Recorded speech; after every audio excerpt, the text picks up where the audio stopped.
के किनारे पर हम पहुंचे हैं। दिवेर नर्मदा के किसी भी तट महान पवित्र है। नर्मदा नदी मध्य प्रदेश के अमरकंटक से निकली है और अरेबियन सी में जाकर खंबात गल्फ वहाँ समुद्र के साथ समा गई है। ये पश्चिम भारत की सबसे लंबी और चौड़ी नदी है। स्कंद पुराण में रेवा खंड में इस तरह वर्णन है कि नर्मदा नदी को रेवा नदी भी कहा जाता है। एक समय महर्षि मार्कंडेय बहुत तीर्थ स्थान भ्रमण करके मार्कंड ऋषि, ध्यान से सुनिएगा, कथा बड़ा रोचक है। बहुत तीर्थ भ्रमण करके आकर नर्मदा नदी के तट पर बैठ गए, वहीं भजन साधन करने लगे। उनका वहां बैठना रहना देखकर संसार के सारे मुनि ऋषि जैसे क्रतु, पुलह, पुलस्त, अत्रि, अंगिरा, वशिष्ठ, मरीचि, जमदग्नि, व्यासदेव, वैशंपायन, जो बहुत विभांडिक, ऋष्यसिंह, बड़े बड़े महर्षि ऋषि एकत्रित हो गए, उनके पास आकर बैठे। तो उस समय 5 पांडव, जैसे प्रमुख है युधिष्ठिर महाराज, पत्नी, धर्मपत्नी, इंग्लिश में लोग इसको वाइफ कहते हैं, लेकिन वैदिक सभ्यता के जो किसी पूछा जाए कौन है, धर्म शब्द जोड़ना पड़ता है। क्यों? न पत्नी का मुख्य कार्य है धर्म कार्य में सहायता करेगी। विवाह का अर्थ है कि पति को धर्म कार्य में सहायता करने के लिए उनका हाथ पकड़ी है, ना कि जब शराब पियेंगे गिलास देकर भरेंगे, बीड़ी ला कर देंगे, खैनी पियो, ये धर्मपत्नी का काम नहीं है। प्रभुपाद कहते हैं पति का कर्तव्य है भगवान के विश्वस्त सेवक बनना, सच्चे सेवक बनना भगवान के, और पत्नी का कार्य है पति के विश्वस्त सेविका बनना।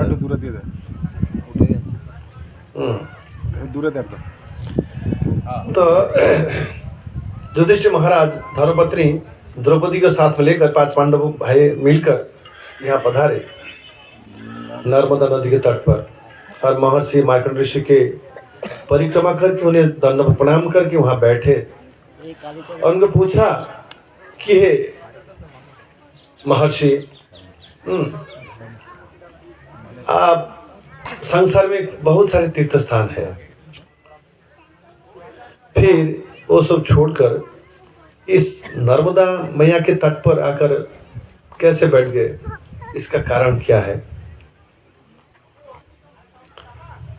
तो मार्कंड ऋषि तब कहते हैं कि हे सम्राट युधिष्ठिर, आपने बहुत सुंदर प्रश्न की है। ये प्रश्न सारे संसार के कल्याण करने वाले हैं, और इसका मैं उत्तर देता इस प्रकार है। इसका जवाब, एक समय की बात है, महाराज पुरुरवा अपने राजसभा में, समझ में आ रही है? मैं रिपीट करता हूं, ये नर्मदा नदी के तट पर आकर बैठे कौन? मार्कंड ऋषि। उनके बैठना देखकर बहुत सारे महर्षि ऋषि एकत्रित हुए। मैंने कई सारे ऋषि का नाम बोला, अभी बिड़बिड़ा नहीं, हुस्परिंग नहीं, एक ऋषि के नाम किसी को याद है हाथ पकड़ कीजिए, किसी भी एक ऋषि, बोलना नहीं है, खाली हाथ पकड़ कर रखिए, मैं पूछूंगा। यस, जो बॉम्बे से आए हैं थोड़ा खड़े हुए हैं, यहाँ बहुत दूर दूर से भाग लिए हैं, मुंबई से आए हैं खाली स्पीकरिंग में भाग लेने के लिए। ये लोग आए हैं गांधी क्या माता जी कथा क्वेश्चन मुंद्रा से आए हैं, कितने आवर्स? 16 आवर्स। कच्छ भुज कच्छ से आए हैं, 14 घंटा इस यात्रा में भाग लेने के लिए। तो मुंबई से आए हैं और तीर्थ प्रभु के मित्र हैं, नौकरी करते हैं, डिप्लोमा इंजीनियर है ना। हाँ बोलिए, अभी कौन सा ऋषि नाम बोलिए? अत्रि। गुड, बैठिए। हाँ मरीचि अपनी कोথায় থাকেন? আপনার স্বামী আসছেন? আচ্ছা, আপনি কি ওখানে প্রোগ্রামে আসেন? এই যে ওখানে আসবেন একটু। हाँ और हाथ, हाँ ना अब बोलो क्या नाम है? तुम्हारा नाम की? गुड, दाढ़ी बढ़ो, वाह वेरी गुड, देखा। हाँ और ये नाम सुनने से कैसे लगता है हृदय में? ये नाम ही सुन तो पवित्रकारी है। भगवान के नाम खाली पवित्रकारी इससे नहीं है, भगवान के सारे जो भक्त है उनके नाम उससे पवित्रकारी है। भगवान हमेशा भक्त को अधिक महत्व देते हैं। हाँ ऋषि सिंह, हाँ अंगिरा, हाँ वैशंपायन, हाँ मार्कंड ऋषि, हाँ वो तो प्रमुख है वहाँ। व्यासदेव, भरद्वाज कौन बोला? हाँ गुड। और कश्यप, हाँ कश्यप राइट। मैं कश्यप बोला नहीं था लेकिन वहाँ है, लिखा है कश्यप ऋषि वहाँ आए थे। और वशिष्ठ, हाँ पराशर, हाँ महर्षि पुरुरवा। पुरुरवा राजा है, राजा पुरुरवा है, वो ऋषि नहीं है, वो राजा है।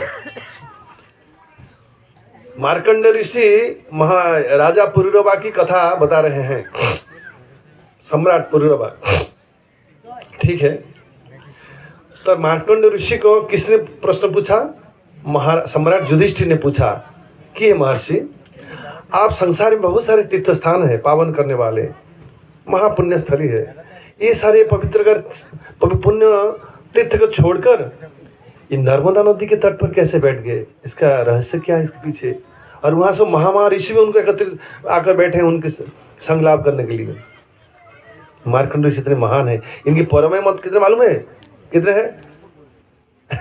बहुत लंबा है, ये जल्दी मरते नहीं, प्रलय हो जाता है वो जिंदा रहते हैं,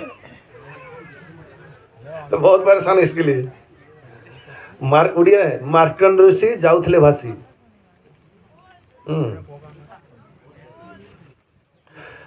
तो ये मार्कंड ऋषि को पूछे सब लोगों ने, फिर युधिष्ठिर महाराज आए, उन्होंने भी पूछा कि आप यहाँ कैसे बैठे हैं? और मुनि ऋषि सब लोग सुने उत्तर, सवाल किया युधिष्ठिर, लेकिन सब लोग मुनि ऋषि ने भी उत्तर सुना, सारा संसार भी इसका उत्तर सुना। उसका जवाब उन्होंने इस प्रकार दी, उन्होंने एक कथा बताई मार्कंड ऋषि ने। क्या कथा? ना बहुत साल पहले एक समय की बात है, महाराज पुरुरवा, सम्राट पुरुरवा अपने दरबार में बैठे थे। दरबार में वो लोग उस समय राजा महाराजा बहुत सारे ब्राह्मणों को उपदेष्टा के रूप में रखते थे। वैदिक ज्ञान में पारंगत, बड़े दिव्य ज्ञान युक्त ये ब्राह्मण, उन लोगों ने पूछा कि ब्राह्मण देव आप मुझे कृपया बताइए कि संसार में जीव गृहस्थ तो पाप कर ही लेता है, कोई ऐसा कोई गृहस्थ नहीं जो कि पाप उससे छोटा बड़ा पाप हो ही जाता। भक्ति में ठाकुर एक जगह पर लिखे हैं, ब्रह्मचारी सन्यासी जीवन अलग है, बाकी गृहस्थ जीवन पाप वो ना चाहते हुए भी हो जाता है।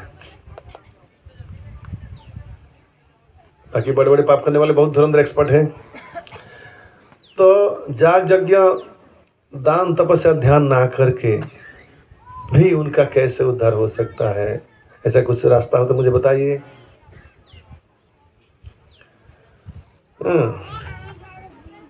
तो उन ब्राह्मणों ने कहा, अगर आप स्वर्गलोक से नर्मदा मैया को उतार सकते हैं धरती पर, तो संसार सारे जीव का उद्धार हो जाएगा, सब लोग पावन हो जाएंगे उसमें जो स्नान करेंगे। बोले स्नान की तो बात छोड़िए, उसकी महिमा आगे बताएंगे। जमुना को 7 ऐसा लिखा गया है, जमुना नदी में 7 दिन स्नान करने के 7 दिन के बाद ही व्यक्ति पवित्र होता है, ऐसा कुछ लिखा है। गंगा में स्नान करने के बाद तुरंत व्यक्ति पवित्र होता है, और नर्मदा में 7 दिन नहीं, तुरंत नहीं, स्नान की जरूरत नहीं, खाली दर्शन से पवित्र हो जाएगा दूर से, ऐसा लिखा है। इतने अधिक शक्तिशाली है नर्मदा। नर्मदा मतलब जो सुख प्रदानकारी।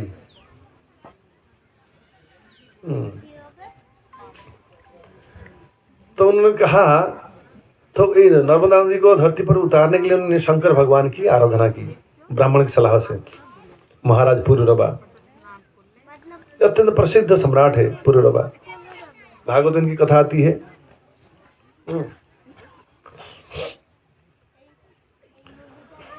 तो उन्होंने तपस्या की और शंकर भगवान प्रसन्न हुए और उन्हें आशीर्वाद वरदान देने के लिए प्रकट हुए। तो राजा सम्राट को पूछा, हे सम्राट, बस सब मांगो, मेरे से वरदान मांगो। मुझे नर्मदा मैया को धरती पर चाहिए, आप कृपया उन्हें उतरवाइए स्वर्गलोक से, देवलोक से धरती पर। तो उन्होंने कहा, बाकी दूसरा कुछ मांगो, इसको छोड़कर खाली और धन जनर कुछ राजमहल, हाथी घोड़े, संपत्ति जो भी चाहिए सांसारिक वस्तु मांगो, खाली सिर्फ नर्मदा मैया का ये तो बहुत कठिन कार्य है। तो शंकर भगवान को कहा महाराज पुरूरवा, ये भगवान मुझे सिर्फ वही वरदान चाहिए। तो शंकर जी ने देख लिया कि अड़िक है अपनी मांग में, उसमें ही रहेगा, लेकर उसको ही लेकर रहेगा वो। तब उन्होंने पीछे कथा बोलो ना रे सीता है गोरंगो আমার ডিস্টার্ব হচ্ছে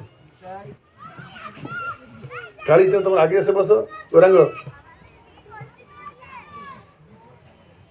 এ আকাশ পিছনে কথা বলো না বসে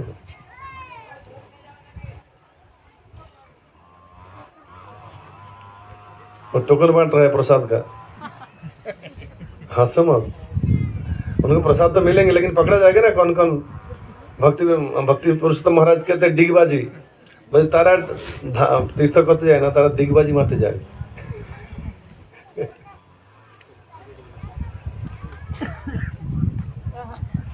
उसमें नंबरिंग डाला है ना, हाँ कितना नंबर तक गया देखेंगे, फिर उतना लोगों के प्रसाद जगह बनाएंगे, बाकी एक्स्ट्रा बैठेंगे तो पकड़ा जाएगा।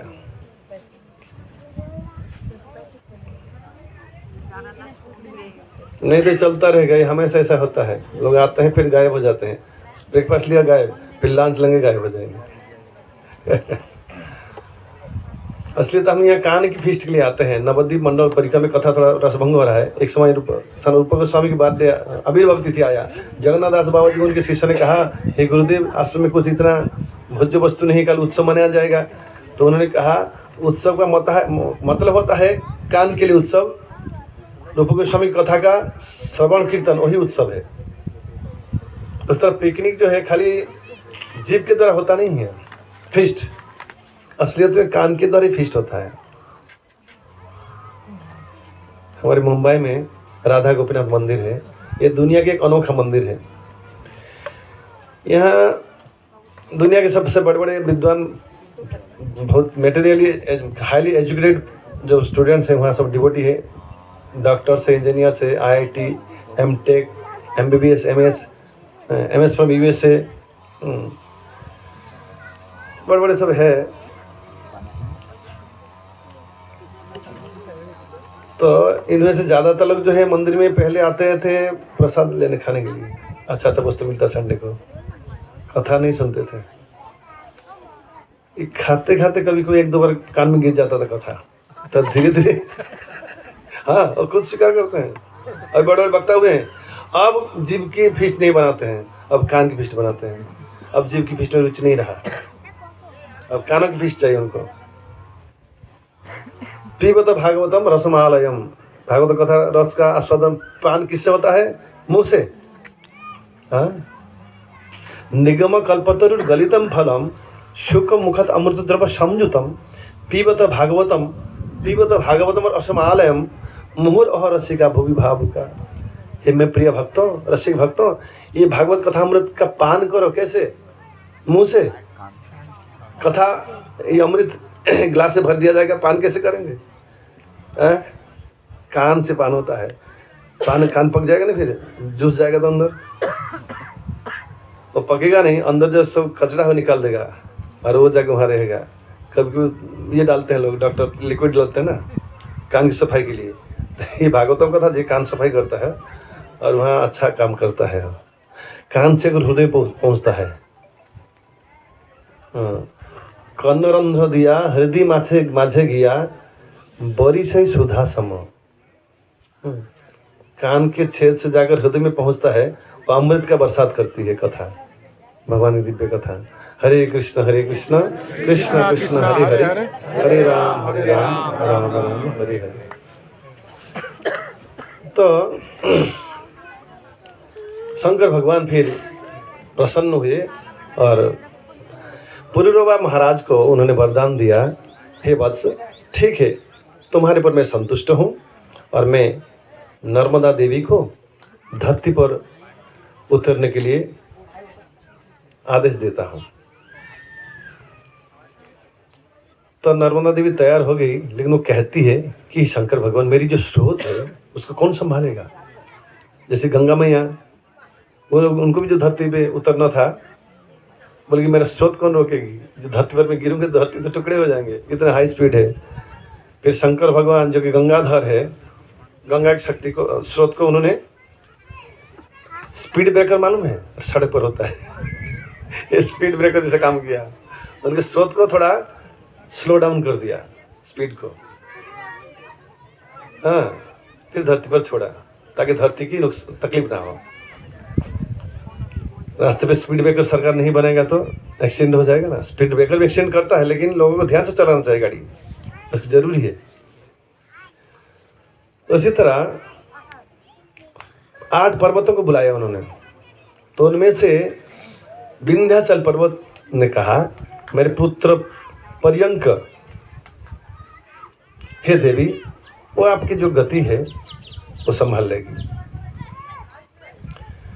तो विंध्याचल पर्वत के पुत्र पर्यंक के ऊपर आकर गिरी नर्मदा, लेकिन फिर भी जब धरती पर वो इनकी आवाज बढ़ने लगी, इतने तीव्र गति से बहने लगी, पूरा जैसे कि महाप्रलय आया, प्रलय से पहले भी। फिर सभी देवता जाकर ब्रह्मा को कहा, फिर शंकर भगवान का सब जाकर उनको कहा कि अपनी जो गति है धीमी करो, नहीं तो धरती परेशान है, प्रलय आ जाएगा। फिर नर्मदा अपनी स्पीड को स्लो किया थोड़ा, और सुंदर रूप से धरती पर प्रवाहित होने लगी। इस जो भारत की नदियां हैं, गंगीच जमुनी चैव गोदावरी सरस्वती नर्मदे सिंधु कावेरी, ये 7 नदी है। संसार में अमेजन है, is the largest river in the world. धरती की सबसे बड़ी नदी कौन है? अमेजन है। कहाँ है? हाँ, अमेजन नदी कहाँ पे? कौन से अमेरिका? South America. कौन बोला? हाँ, गुड, साउथ अमेरिका, अमेजन नदी। ये सबसे संसार की बड़ी नदी है, लेकिन पवित्र नदी नहीं कहा गया है। निम्नगानम यथा गंगा, देवानम अच्युत यथा, वैष्णवानम यथा शंभु। वैष्णव में भगवान श्री विष्णु के भक्त में श्रेष्ठ विष्णु भक्त कौन है? शंकर भगवान की जय। लेकिन शंकर भगवान को जो अज्ञानी व्यक्ति जाकर परेशान करते हैं, जैसे भस्मासुर है,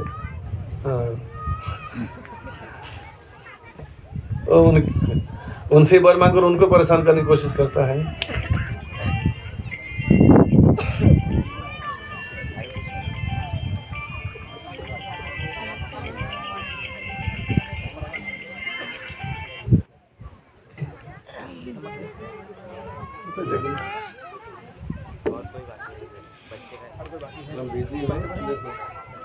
राहुल प्रभु मरा के उनके मित्र दिखे। राहुल प्रभु है यहाँ देखें, आपका फोन आया, देखें ना। तो हरे कृष्ण कृष्ण कृष्ण हरे हरे, हरे राम राम राम। तो 7 नदी है, ये संसार के पवित्र नदी है। गंगा, गंगे च जमुनी चैव गोदावरी सरस्वती नर्मदे सिंधु और कावेरी। गंगा जमुना सरस्वती। गंगा नदी में कितने लोग स्नान किए हैं? यमुना में कितने लोग किए हैं? गोदावरी में कितने लोग किए हैं? गोदावरी यहाँ नासिक में है गोदावरी। हमने कई बार टूर निकाले इस तरह, स्नान यात्रा में गोदावरी। कुंभ मेले में भी गए हैं। जब प्रयाग गया एक बार, वो 3 नदी में स्नान एक साथ में हो गया, गंगा जमुना सरस्वती। कितने लोग प्रयाग गए हैं? कुंभ मेले में कितने लोग गए? कुंभ मेला प्रयाग। ये हमारे डॉक्टर प्रभु रहते हैं, वो वहाँ डॉक्टर मित्र प्रभु चश्मा लगा कर बैठे हैं, देखिए वो यात्रा पिकनिक में ही भाग लेते हैं। बहुत साल से मंदिर में आते नहीं है, पता नहीं शायद हमारा संग अच्छा नहीं लगता है।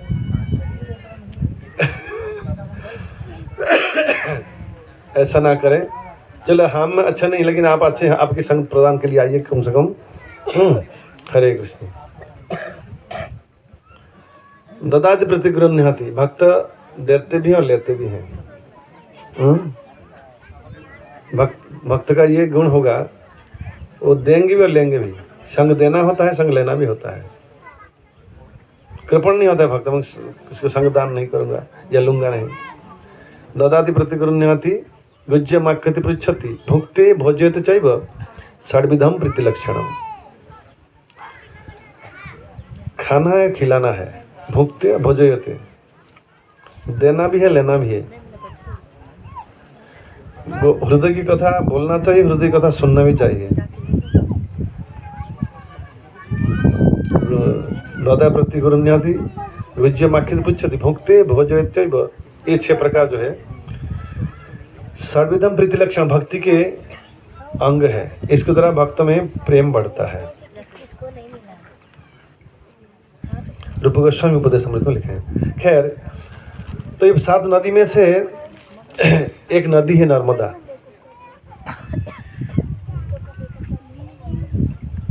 आज उत्तरायण है, मकर संक्रांति है, तो शास्त्र में लिखा है वहाँ फिर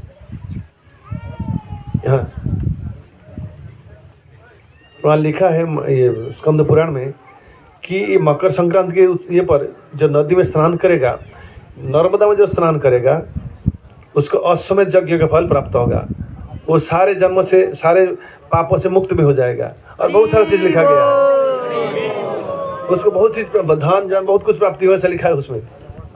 उसके पाप राशि नष्ट होंगे, उसका अश्वमेध यज्ञ का फल प्राप्त होगा, बहुत कुछ लिखा है उसके महात्म्य में।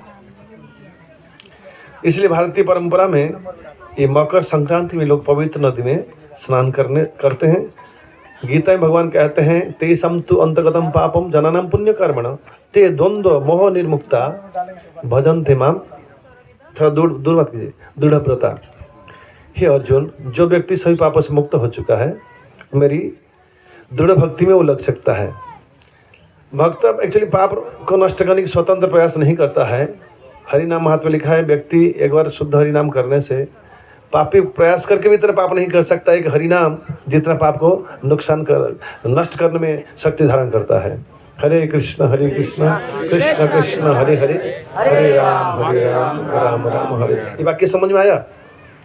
हरिनाम कितना पाप को नष्ट कर सकता है ना, उतना पाप को नष्ट करने में समर्थ है।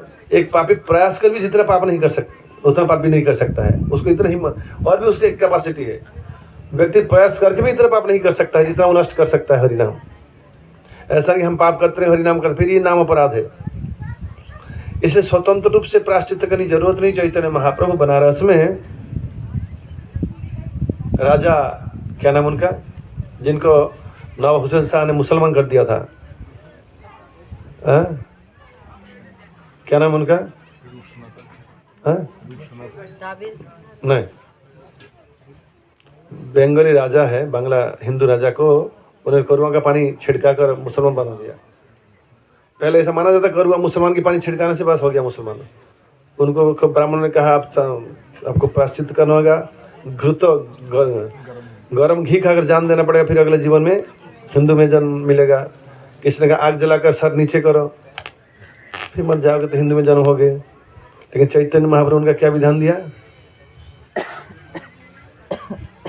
हरि नाम, सिर्फ हरे कृष्ण महामंत्र कीर्तन करो तो आप सभी पापों से मुक्त हो जाओगे। हरे कृष्ण कृष्ण कृष्ण हरे हरे, हरे राम राम राम हरे। ये बनारस की कथा है। वो बहुत दुखी थे, बहुत मर्माहत थे। तो महाप्रभु ने निर्देश देते हैं आप वृंदावन में जाकर रही है और वैष्णव की सेवा कीजिए। फिर वृंदावन चले जाते हैं, वहीं रहने लगते हैं। हिंदू राजा थे, क्या नाम उनका, कौन बताएगा? शुद्ध हरिनाम प्रभु जाकर पूछ कर आओ।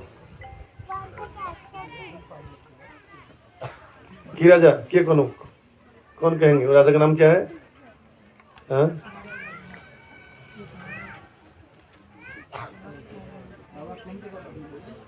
हरिवार शुद्ध हरिनाम प्रभु। वो हिंदू राजा नाम की जाके नवाब हुसैन शाह मुसलमान করেছিল। হোসেন সাহা একজন হিন্দু রাজাকে মুসলমান করে দিয়েছিলেন। পরে মহাপ্রভু তাকে বললেন খালি হরিনাম করলেই সমস্ত পাপ থেকে মুক্ত হয়ে যাবে, আবার সনাতন ধর্মেই থাকতে পারবে। রাজা বুদ্ধিমন্ত খান নেই, না বুদ্ধিমন্ত খান নেই, হ্যাঁ नहीं है? हिंदू राजा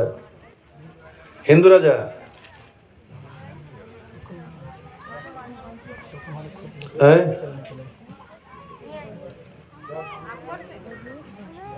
एनीवे याद नहीं आ रहा है अभी। तो सबसे बड़ी प्रायश्चित है, हमारे एक महाराज कहते हैं कि जिस तरह ना हिंदू राजा ना, हुसैन शाह का नाम नहीं है। ये कथा की इस प्रकार है। हुसैन शाह उस समय साधारण कर्मचारी थे वो राजा के पास। वो उस समय बंगाल के राजा थे।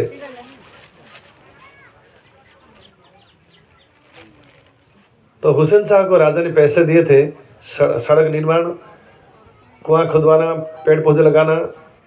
उनमें से बहुत सारे अर्थ उन्होंने आत्मसात किया था। राजा को पता चला, राजा ने उनको दंड दिया था। कैसे दंड?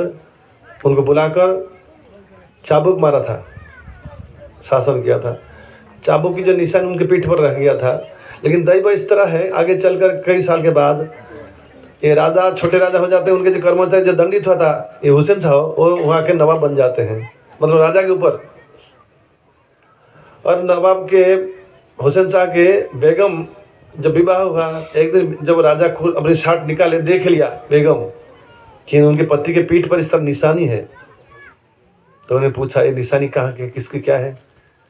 ना कुछ नहीं है, ना मुझे बताना पड़ेगा ना। ये राजा क्या नाम उनका, इसको याद आया? बुद्धिमंत खान नहीं किया, जो भी हो।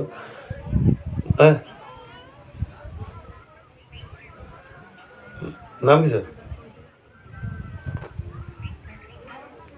গোরা মা আছে এখানে? হ্যাঁ, নেতার মা আছে এখানে? এবার কো এই কথার মাত্রা বের করো, অলগা কথার মাত্রা বের করো না। হ্যাঁ না না, হ্যাঁ दिमाग खराब करेंगे।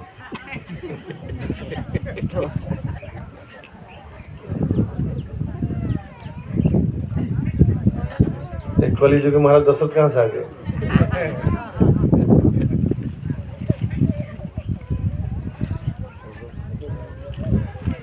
बताऊंगा।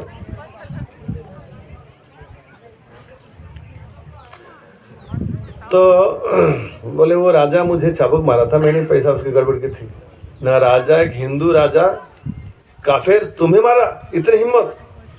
उन्हें प्राण दंड देना होगा। ये मेरे प्राण है, नहीं तो मैं जहर पी के जान दे दूंगी।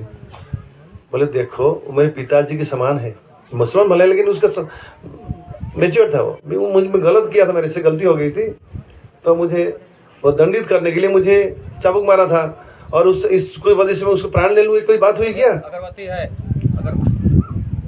तो बोले नहीं, ये सब मैं नहीं सुनूंगी, उनको तो प्राण दंड देना पड़ेगा। बेगम ने कह दिया। तो नवाब हुसैन शाह ने कहा ये हिंदुओं को उनकी जात लेने से उनको प्राण दंड से बढ़कर दंड होता है। अपने सैनिकों को कहा उनको पकड़ कर लाओ, करुआ का पानी उनको पिलाओ, तो उसको मुसलमान बना दो। तंग ना करो से राजा ना करो। गूगल पे चेहरा मार उधर आगे वाला वो वाला उधर वाला कुछ मिला नहीं मिला। तो बहुत दुखी हो गए, उनको हिंदू बनना था फिर से। वो बहुत सारे पंडितों के पास गए भाष लेने के लिए कि मुझे हिंदू बनना है, ये हुसैन साहब ने मुझे कौरव का पानी पिलाया है। तो ब्राह्मणों ने कहा अब ये संभव नहीं है, अभी जो है आपको उत्तप्त घृत अग्नि में घी को गर्म करो, बहुत उबले हुए घी को पान करो, उससे क्या होगा? मर जाओगे, फिर मरने से हिंदू परिवार में पुनः जन्म मिलेगा। किसने कहा चारों अग्नि लगाकर सर नीचे ऊपर करो, फिर मर जाओगे, फिर हिंदू घर में जन्म मिलेगा। वो चले गए बनारस। उस समय चैतन्य महाप्रभु बनारस में थे। महाप्रभु ने राजा को देखा, गाढ़ा आलिंगन किया, वो बड़े दुखी कान रो रहे थे। बोले क्या है ना, ऐसी समस्या है? बोले सबसे बड़े प्रायश्चित है हरिनाम, हरिनाम से ऊपर उद्धर कोई प्रायश्चित नहीं है। हरिनाम में इतनी शक्ति है जिस तरह की अगर अंधेरे रात को, संसार की अमावस्या रात को, संसार जितने कैरोसिन है, जितने पेट्रोल है, जितनी इलेक्ट्रिसिटी है, जो भी है जलने पदार्थ लकड़ी है, कितने भी जलाए संसार की, अंधेरा सम्यक रूप से चला जाएगा? पूरा अंधेरा चला जाएगा? नहीं जाएगा, अंधेरा रहेगा ही। पूरा अंधेरा कब चला जाएगा? जब भगवान सवेरे एक बल्ब जला देंगे, सूर्य बल्ब, खाली एक जलाएंगे, पूरा संसार का अंधेरा खत्म। उसी तरह हमारे जितने सारे पाप है, हम कितने भी प्रायश्चित करें, खत्म होने वाला नहीं है। लेकिन ये एक ही बल्ब हरिनाम है, पूरे खत्म किया है, उसके सबको भी खत्म कर सकता है। हम खत्म कर उतना अंधेरा कर भी नहीं सकते हैं, उसकी इतनी शक्ति है। तो राजा ने फिर राजा वैष्णव हो गए और चले गए वृंदावन, और वहाँ रहने लगे, बंगाल के। ये मुगल पीरियड की कथा है। खैर, तो नर्मदा नदी के ये महात्म्य स्कंद पुराण में बताया गया है। महाराज पुरुरवा की कथा उसके साथ आता है, उसी कथा में मार्कंडेय ऋषि कथा। आज जो है पितामह भीष्म के अप्रगट तिथि है। महाभारत युद्ध के समय 10वें दिन में अर्जुन के द्वारा पितामह भीष्म सरसैया पर लेट गए। लेकिन उस समय सूर्य दक्षिणायन में थे, ऐसा कहना है।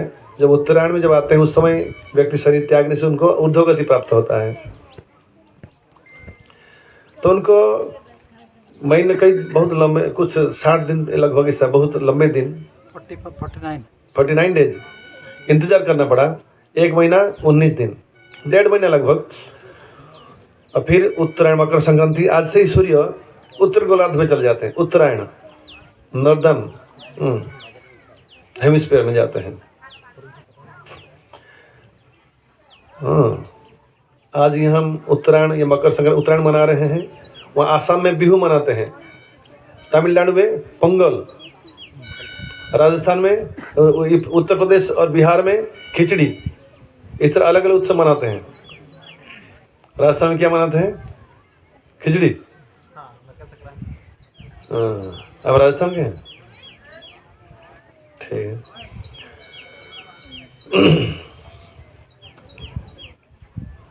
और आज की तिथि पर चैतन्य महाप्रभु की उत्तरायण संक्रांति में महाप्रभु ने संन्यास ग्रहण किया था। चैतन्य भागवतम में लिखा है।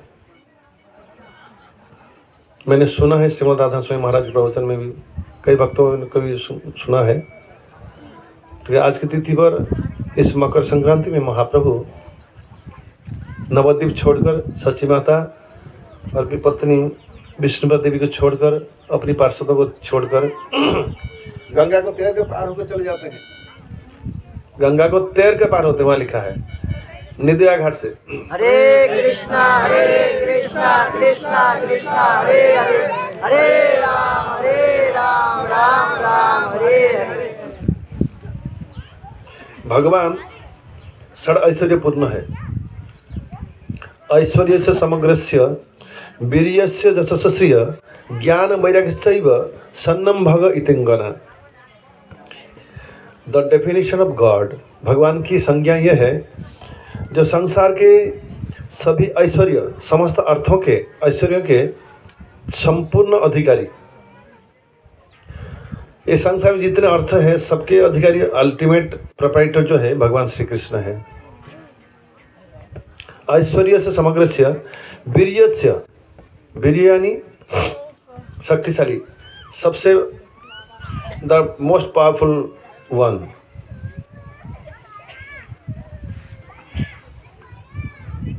संसार में बड़े बड़े हस्ती है, 1 क्विंटल 2 क्विंटल अगर उठा भी ले, लेकिन बाद में उनको 1-2 मिनट या 5 मिनट के बाद बस खलास। उतने उठाने के लिए पूरा जीवन उनको प्रैक्टिस भी करना पड़ता है। भगवान श्री कृष्ण बहुत छोटे उम्र में 7-8 साल की उम्र में गिरिराज गोवर्धन को अपने बाएं हाथ के छोटे उंगली से 7 दिन तक धारण किया था। और उनके लिए कुछ ये कसरत करना नहीं पड़ा था जिम खाने में जाकर। एक बार एक व्यक्ति ने भगवान की फोटो बनाया था, मशल वाला भगवान कृष्ण, और गोवर्धन धारण किए हैं। तो प्रभुपाद ने कहा ये भगवान को जिम खाना जाकर मसल डेवलप करना नहीं पड़ता है। भगवान सुंदर युवक दिखते हैं नॉर्मल, लेकिन गोवर्धन क्या है, ब्रह्मांड को उठा लेते हैं। और उनके लिए मसल बड़ा, ऐसा सीना इतना ऊंचा करके कसरत करके ऊंचा करना पड़ेगा। हाँ, ऐसा नहीं करना पड़ता है। आपने जो बना दिया ये क्या है, ये बॉडी बिल्डर है।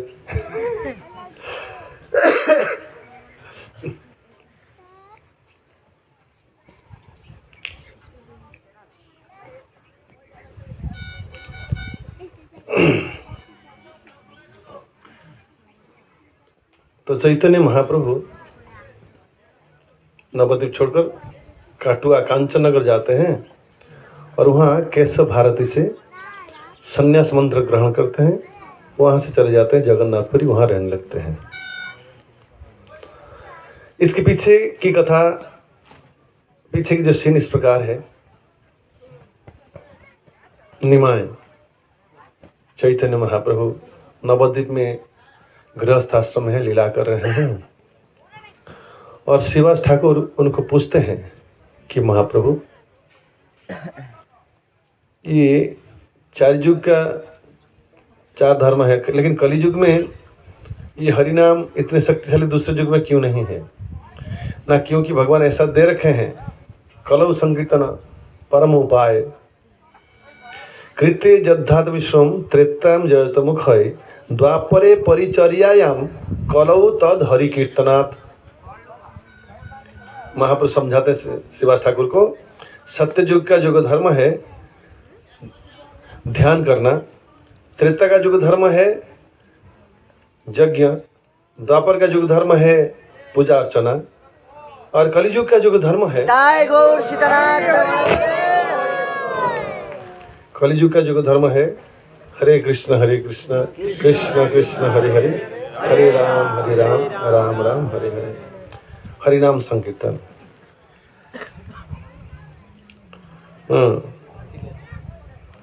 हरिर्नाम हरिर्नाम केवलम कलो नास्तेव गतिरन्यथा नाम बिना कलिकाले नहीं यार धर्म सर्वमंत्र सार नाम यही शास्त्र मर्म।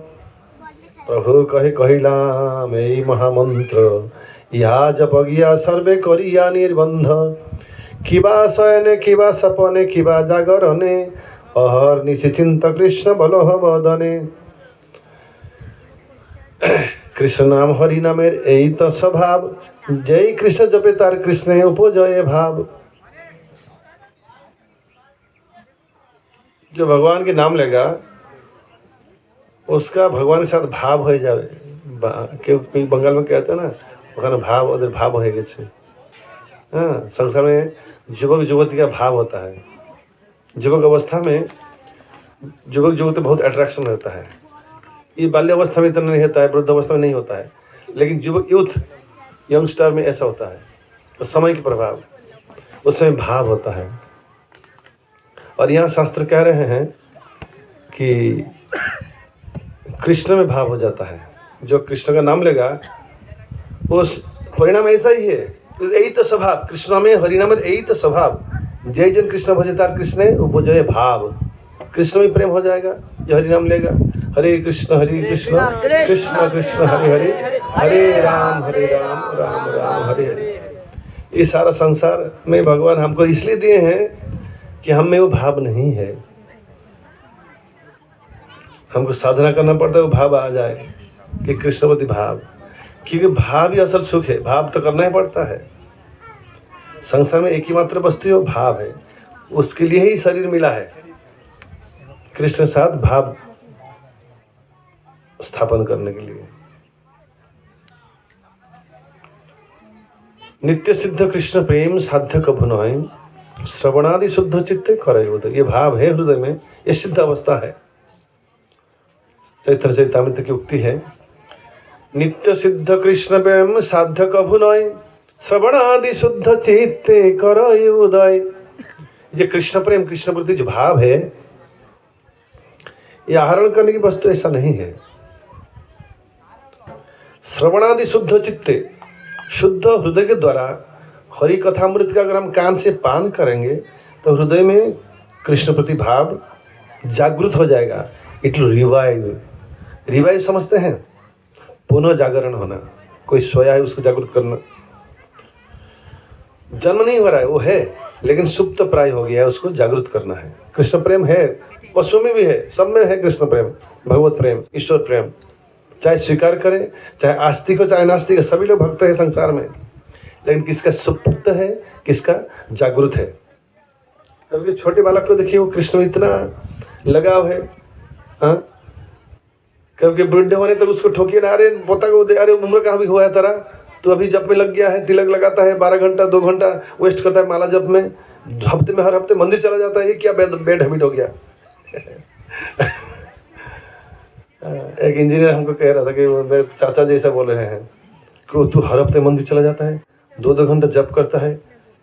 अब ऐसा कर, 12 माला कर, 8 माला कर, 4 माला, 2 माला, बेड हैबिट हो गया है, खराब अभ्यास, फिर छोड़ दे। तो हर हफ्ते मंदिर जाता है ना, 15 दिन में एक बार जा, महीने में एक बार, 2 महीने एक बार, इस तरह करके ये गलत आदत मंदिर जाने की उसको छोड़ दे। Negative preaching. जैसे कि कोई बीड़ी पीता है 12, बोलते तुम 10 पी, 8 पी, इस तरह छोड़ देना। उसको लगता है मंदिर जाना बीड़ी पीना एक ही लेवल के हैं। ये सनातन धर्म। लेकिन मुसलमान लोग ऐसे सिखाते नहीं किसी को, अपने बच्चा को भी। अरे तू 6 बार कुरान पढ़ लेता है, क्यों? तू दाढ़ी लग दिया, बड़ा मुसलमान हो गया। तू टोपी पहनता है, बड़ा मुसलमान हो गया। ऐसा कोई चिढ़ाता है? यहाँ सरदार जी में कोई चिढ़ाता है तो बड़ा सरदार जी हो गया। पगड़ी बांधता है, दाढ़ी रखता है, हाथ में कड़ा पहनता है। कोई चिढ़ाता नहीं किसी भी धर्म में, सिर्फ सनातन धर्म को छोड़कर। है तो बड़ा साधु हो गया। तिलक, अभी किसी को तिलक लगाने बोली ना, उसका जान चला जाएगा। किसी का शिखा रखने बोलिए ना, किसी को मूछ काटने बोलिए, मेरा जान काट लो ना, गर्दन काटो, लेकिन मूछ काटूंगा नहीं। ये मेरा सबसे प्रिय वस्तु है। बचा क्या जीवन में इसके अलावा? पत्नी भी कहती है, अरे आपको देखिए तो कि मैं शादी किया था, अब इसको निकाल देंगे फिर आप निकल जाओ मेरे जीवन से।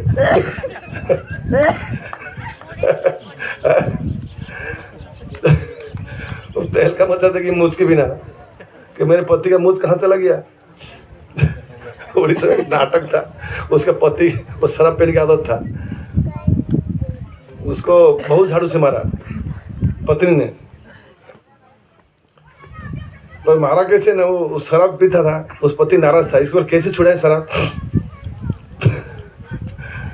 लेकिन पति की जो मूछ है उसको बहुत प्रेम था, और उसकी बहू को। तो बहू कहीं घर काम में चली गई है, बेनजर हो गया है। तो पति ने क्या किया, उसके नौकर मकरा को सुला दिया और बोला तू सो जा। उसको लगेगा कि मैं सोया है, मैं जाकर थोड़ा शराब पी के आता हूँ। तो उसको पत्नी लगे मेरे पति सोए हैं, वो पैर दबाया, सिर दबाया, फिर मुंह मस्तक दबाया, फिर यहाँ हाथ आया, फिर मूंछ कहाँ गया, मूंछ तो नहीं, अरे मूंछ कैसे गिर गया मेरे पति के, हाय हाय बहुत रोया, अंधेरा था, मूंछ चला गया, वो बात नहीं कर रहा था कहीं पता ना चले ना कि मैं नौकर हूँ, मालिक गए हैं शराब पीने के लिए। फिर जब थोड़ा लाइट दरवाजा खोल के देखा, ये मूंछ कैसे कहाँ गिरा, भाई बापा तू मोकरू, तू यहाँ पे ना जी शांताणी मुँह ना तू मुझको कड़े बोला ना पहले बोला कि अंधेरे में मूछ कहाँ गया ना शांताणी बाबूंकर निश्चय तांको नाको तोड़े बुद्धिमंत खान ना बुद्धिराज खान नय एटा बुद्धिमंत ना बुद्धिमंत खान नय एटा भूल ना बुद्धिराज नय सुबुद्धि राय सुबुद्धि राय सुबुद्धि राय। फिर से फिर जो बोलूँगा याद रखना, जो राजा मुसलमान हिंदू थे उनको महाराज ने मुसलमान कर दिया, नवाब हुसैन शाह ने, सुबुद्धि राय। फिर वो सनातन धर्म में आ गए, हरि नाम करके। अरबियन कंट्रीज में बहुत, पाकिस्तान में 12 हिंदू सनातन धर्म इसका मंदिर है। अरबियन में इकबाल प्रभु वो PhD किए हैं, मुसलमान थे, अभी दाढ़ी वाड़ी निकाल कर भी ब्रह्मचारी हो गए हैं, बहुत मुसलमान है। ये नरेश्वर प्रभु GBC है, मुसलमान है, बहुत है मुसलमान, हिंदू हो गए। ये प्रभु का डिसाइपल है नरेश्वर प्रभु, GBC है, बहुत बड़े विद्वान है, मुसलमान है।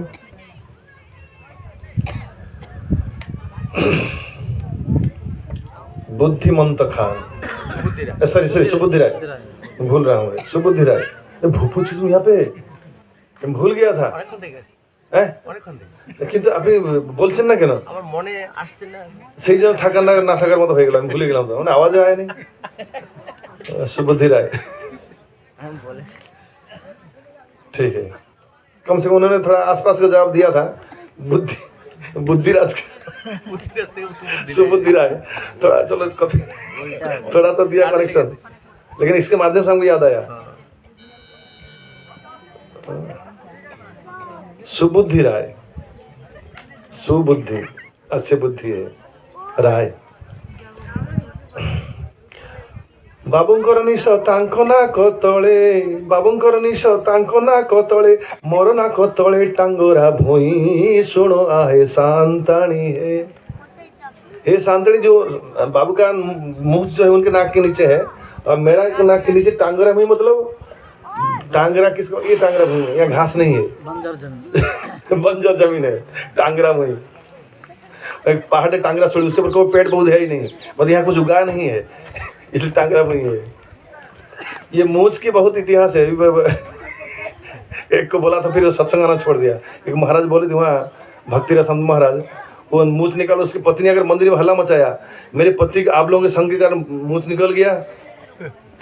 इन मूछ के नीचे जो 2-4 बाल है, वो बाल में क्या रखा है, सोनादान निकलता है क्या? उसके लिए इतना पागल बना है। एनीवे ये थोड़ा बुद्धि से समझना चाहिए। ये बाल की क्या, मुसलमान लोग जो है वो दाढ़ी रखते हैं, गौफ मूछ नहीं रखते हैं, ऐसा मैं जो जानता हूँ। आजकल सिनेमा हीरो कोई मूछ नहीं रखता है,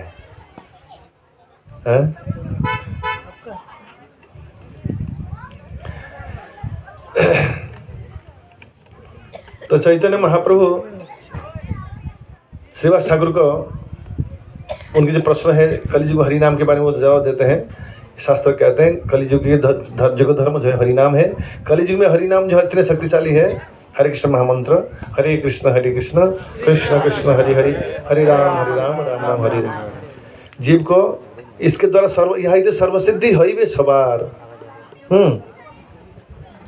यही तो अन्न विधि नहीं यार, कि बा शयने कि बा सपने कि बा जागरणे, अहर्निशि चिंत कृष्ण बलह बदने।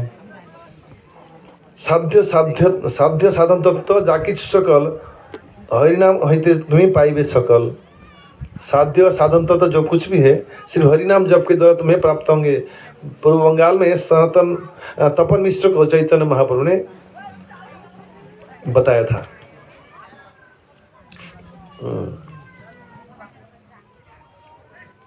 तो फिर एक दिन महाप्रभु ब्रज के भाव में पुकारते, कहाँ धवली श्यामली गोवर्धन, हाँ, वृंदावन के भाव में उनके शरीर प्रकट होता है।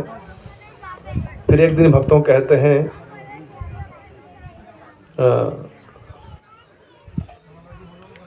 मैंने ही माँ को स्वप्न में सूचना दे रखा हूँ कि मैं संन्यास लेने वाला हूँ।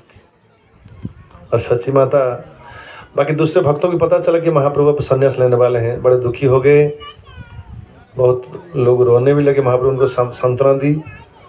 और तत्पश्चात ये चैतन्य मंगल की कथा है, लोचन दास ठाकुर वर्णन करते हैं किस तरह सच्ची माता निमाई का एक दिन कहते हैं, अरे निमाई, मैंने सुना कि तू संन्यास लेने वाला है।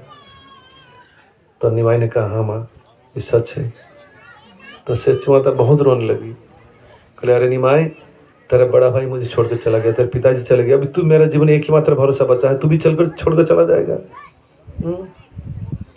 तू अगर चला जाएगा, मैं गंगा में छलांग लगाकर जान दे दूंगी, प्राण विसर्जन करूंगी, नहीं तो अग्नि में प्रवेश करूंगी मैं, और मैं जीऊंगी नहीं तेरे बिना। तो निमाई, मैंने ये बात कई बार बताया है, लेकिन आज महाप्रभु की इस संन्यास लीला के प्रसंग में कथा आती है, पुनः हम इसको चर्चा कर रहे हैं। कृपया धैर्य के साथ सुनिए। महाप्रभु ध्रुव महाराज की कथा सची माता को सुनाते हैं। उसी अवसर में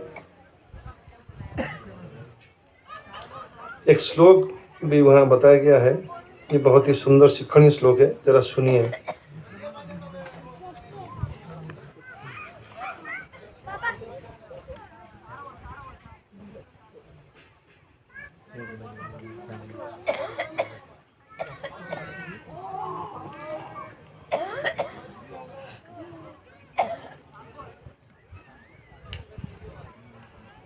व्याधस्य आचरणम ध्रुवस्य च वयो विद्या गजेन्द्रस्य का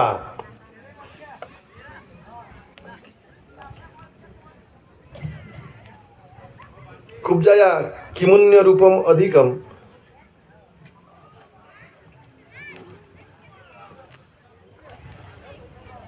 कमंतत सुदाम्न धनम वंश को विदुरस्य वंशः को विदुरस्य जादवपतेर उग्र उग्र किम पौरुषम भक्त्या तुष्यति केवलम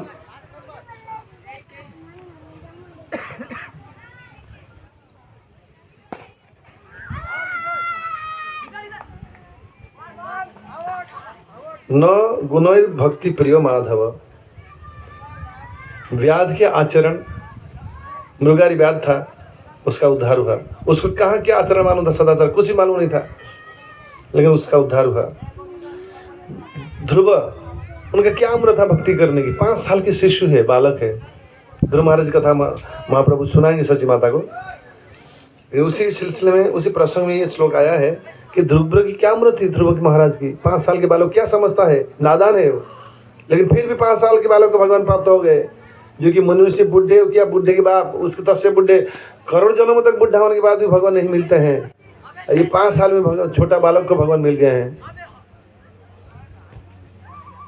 इसे जो कहते हैं अब उम्र कहाँ हुआ है, तो गलत बात है। गजेंद्र विद्या क्या था, गजेंद्र को भगवान की कृपा प्राप्त हुआ, मगर घड़ियाल ने उसको पकड़ा था। गजेंद्र ने भगवान सूंड के बल से कमल पुष्प को तोड़कर भगवान के उद्देश्य में अर्पण किया था, और कुछ नहीं, बस इतना। उससे भगवान उसकी प्रार्थना को स्वीकार किया। गरुड़ पृष्ठ के ऊपर आरूढ़ होकर भगवान वहाँ पधारे और घड़ियाल का विनाश किया, गजेंद्र का उद्धार कर आज की कथा को हमें सुनाने के लिए छोड़ कर गए, ताकि जिसको सुनकर हम हमारे हृदय को शुद्ध करते हैं।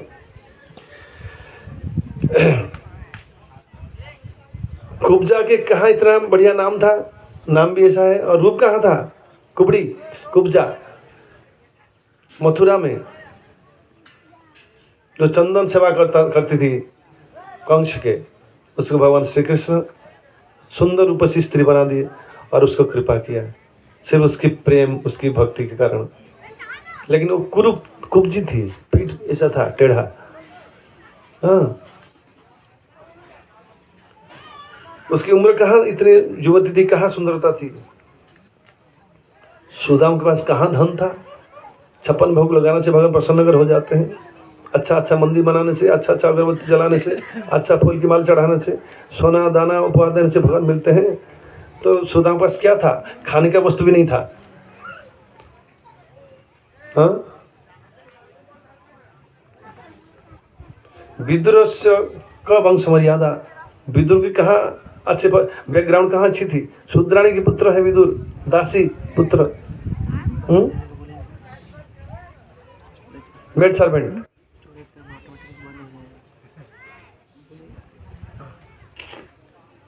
भक्ति प्रिय माधव, भगवान को प्रिय क्या है? प्रेम। भौतिक गुण के द्वारा भगवान बस में नहीं होते हैं। मैं धनवान हूँ, भगवान बस में कर लूंगा। मैं गुणवान हूँ, भगवान बस में कर लूंगा। मैं बलवान हूँ, भगवान बस में कर लूंगा। मैं बुद्धिमान, भगवान बस कर लूंगा, नहीं होते हैं। रूप गुण विद्या विभव, इसके द्वारा भगवान बस में नहीं होते हैं। भगवान बस में होते हैं सरलता से। आर्जयम, भक्त सरल होते हैं। अगले इसी संपर्क में महाप्रभु और एक श्लोक यहाँ बता रहे हैं, कुलम पवित्रम। बड़े सुंदर श्लोक है, कृपया सुनिएगा। कुलम पवित्रम जननी कृतार्था, वसुंधरा सा वो स्तिश्च धन्या, स्वर्गे स्थितस्तत्र पितरोपि धन्या, यस्याः सुत वैष्णव नाम लोके, यस्यास्ति वैष्णव पुत्र पुत्रिणी सा विधीयते, अवैष्णव शतपुत्र जननी सुकरी समा। कुलम पवित्रम जननी कृतार्था, कुल पवित्र हो जाते हैं। जिसके घर में एक वैष्णव जन्म होते हैं, उसका कुल पवित्र हो जाता है। जननी कृतार्था, माँ धन्य धन्य हो जाती है। ऐसे संतान का जन्म देखो, माँ कृतार्थ हो जाती है।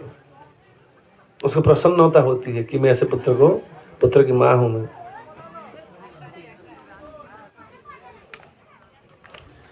वसुंधरा सा अवतिष्ठ धन्य, पृथ्वी आनंद होती है कि मेरे गोद में चल प्रचल हो रहा है ऐसे संतान जो कि वैष्णव है, विष्णु के भक्त है। वो भगवान को भी लाडला होता है, माँ की भी लाडला होता है, और धरती माता को भी लाडला होता है वैष्णव संतान। आजकल लोग डॉक्टर इंजीनियर इसे बनाना चाहते हैं, लेकिन कोई वैष्णव हो जाए तो उन्हें टेंशन आता है। तो शराब पीले चलेगा, बीड़ी पीले चलेगा, खराब है लेकिन चलेगा। लेकिन ये हाथ में माला जब होगा तो गया तो बिल्कुल खराब है। आजकल पिता ऐसे होते हैं संसार में, हाथ में शराब बोतल बर्दाश्त कर लेंगे, हाथ में सिगरेट बर्दाश्त कर लेंगे, हाथ में तंबाकू गुटखा बर्दाश्त कर लेंगे, हाथ में जपमाला बर्दाश्त नहीं होगा। ये बहुत खराब है, शराब के बोतल से भी, बीड़ी सिगरेट से भी। ऐसा लोगों की विचार हो गया है ये इसी कलियुग के प्रभाव के कारण। पहले तो कहते उम्र कहाँ हुआ है, ये हथियार फेंकते हैं। अब बुढ़ापे में करना भी क्या है, वो नहीं हुआ फिर दूसरा हथियार दे गया, तू पैसा कमा ले, बाद भक्ति कर। बहुत प्रकार की हथियार फेंकेंगे। कुछ नहीं हुआ तो साफ दे दूंगा, साफ दे दूंगी, मैं तेरा बाप हूँ, तेरा माँ हूँ, तेरा मामी माँ से पिसा हूँ, बड़े भाई हूँ, तो साफ दे दूंगा। तो क्या धोखेबाजी धर्म करता है, तू ठग है, ये है, तू भंड है, तो दिखावा करता है। फिर सर पड़ेंगे, रोएंगे, अभिशाप देंगे, मारेंगे, डांटेंगे, फिर अभिशाप देंगे। इस तरह बहुत स्ट्रंग परीक्षा होगा। विशेषकर बंगाल में बहुत होता है। यहाँ जितने लोग अच्छे भक्त होते हैं गांव में जाते हैं, छोड़ छाड़ के आ जाते, फिर मुलाकात नहीं करते हैं। उनकी सारा आध्यात्मिक शक्ति वहाँ जाकर पिता माता बस गुड बाय करा देते हैं।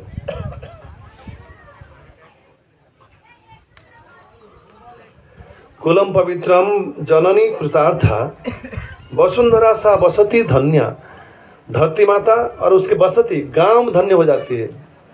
ऐसे पुत्र हमारे गांव में है, एक संतान है जो कि वैष्णव है, तो ग्राम भी धन्य हो जाता है।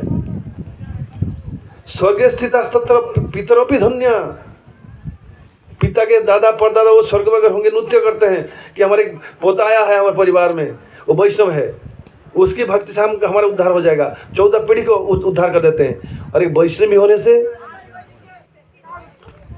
हमेशा उनको कोटा सब जगह में भगवानी कोटा दे रखे हैं। यहाँ सरकार लेडीज कोटा रखते हैं, वहाँ भगवानी लेडीज कोटा रखे हैं। क्या ना डबल पितृकुल और शस्त्रकुल उभय की 14 पीढ़ी उद्धार कर देते हैं एक स्त्री भक्त हो जाने से। और भगवान ऐसे शिष्य बनाए हैं, अभी आज पता नहीं, बाकी जहाँ जितने मंदिर धर्मस्थल तीर्थ क्षेत्र वहाँ देखिएगा हमेशा लेडीज की संख्या अधिक होगी, इनमें भक्ति अधिक है। पुरुष लोग थोड़ा पैसा कमाने और थोड़ा मन उनका थोड़ा कॉम्प्लिकेटेड होता है, स्त्री थोड़ा सरल होते हैं ज़्यादातर। कुलम पवित्रम क्योंकि माँ होती है, कुलम पवित्रम जननी कृतार्था वसुंधरा सा वसती च धन्या स्वर्ग स्थित तत्र पितरोपि धन्या। स्वर्ग के जो पूर्व पुरुष पितर है वो प्रसन्न होते हैं, वो नृत्य करते हैं आनंद से। हमारा पोता आया है, परपोता वैष्णव है। यस्या सुतः वैष्णव नाम लोके, जिसके पुत्र या परपोता पोता वैष्णव नाम में, वैष्णव के नाम से जाने जाते हैं संसार में, उसका कुल पवित्र माता वसती सब धन्य हो जाते हैं। स्वर्ग स्थित पितरोपि च धन्या। लेकिन ऐसे अज्ञान का परिस्थिति आजकल समाज में फैल गया है, लोग वैष्णव होने से शर्माते हैं। तिलक लगा दिया, ये बहुत खराब है। अभी आजकल बच्चे भी तिलक लगाने में शर्माते हैं। उनको ऐसा बाल काटना, ऐसा करके यहाँ रखेंगे बाल, यहाँ काट देंगे, बहुत यहाँ पैंट फाड़ डालेंगे अच्छा से पैंट का, ये सब बर्दाश्त है। लेकिन ये तिलक बहुत गंदा चीज़ है। आजकल दाढ़ी निकला है, ऐसा दाढ़ी रख के ऐसा यहाँ करेंगे, बस क्या क्या करते हैं, वो सब चलेगा। लेकिन तिलक सिखा, ये परिवेश ऐसा हो गया अंग्रेज सभ्यता के कारण, अंग्रेज शिक्षा। जस्यास्ति वैष्णव पुत्र पुत्रिणी सा विधीयते, जिसके घर में जिसके कुल में वैष्णव जन्म हुआ है। और यह लास्ट सेंटेंस थोड़ा स्ट्रांग लिखा है, अवैष्णव शतपुत्र जननी सुकरी समान। कई माँ है उसका पुत्र वैष्णव नहीं है, चाहे कितना ही पुत्र जन्म दिया हो, तो शास्त्र उसको डांट रहे, बोले सुअर है, सुकर पिग, सुकरी समान, क्योंकि उसका पुत्र वैष्णव नहीं हुआ है। उसकी गर्भ जो है सुकरी की गर्भ है। शास्त्र कभी डांटते भी है। भगवान ने गीता में डांटा अर्जुन को, बहुत बार डांटे हैं, माइल्ड, थोड़े मीठी तरह से, हल्का भाव से। लेकिन ये डांट नहीं समझना चाहिए। इसके हमारे लिए शास्त्र मतलब शासन वाक्य है। शास्त्र शब्द अर्थ है सायुक्त प्रत्यय, प्रकृति प्रत्यय होता है संस्कृत ग्रामर में, शास प्लस क्त, शासन के वाक्य। सरकार शासन बना करते हैं क्या परेशान करने के लिए? नहीं। पिताजी घर में शासन करते हैं क्या परेशान? नहीं। सुखी बनाने की रास्ते, डॉक्टर ऑपरेशन करता है, पेट काटता है, क्या उसको परेशान करने के लिए? नहीं, उसको सुखी बनाने के लिए।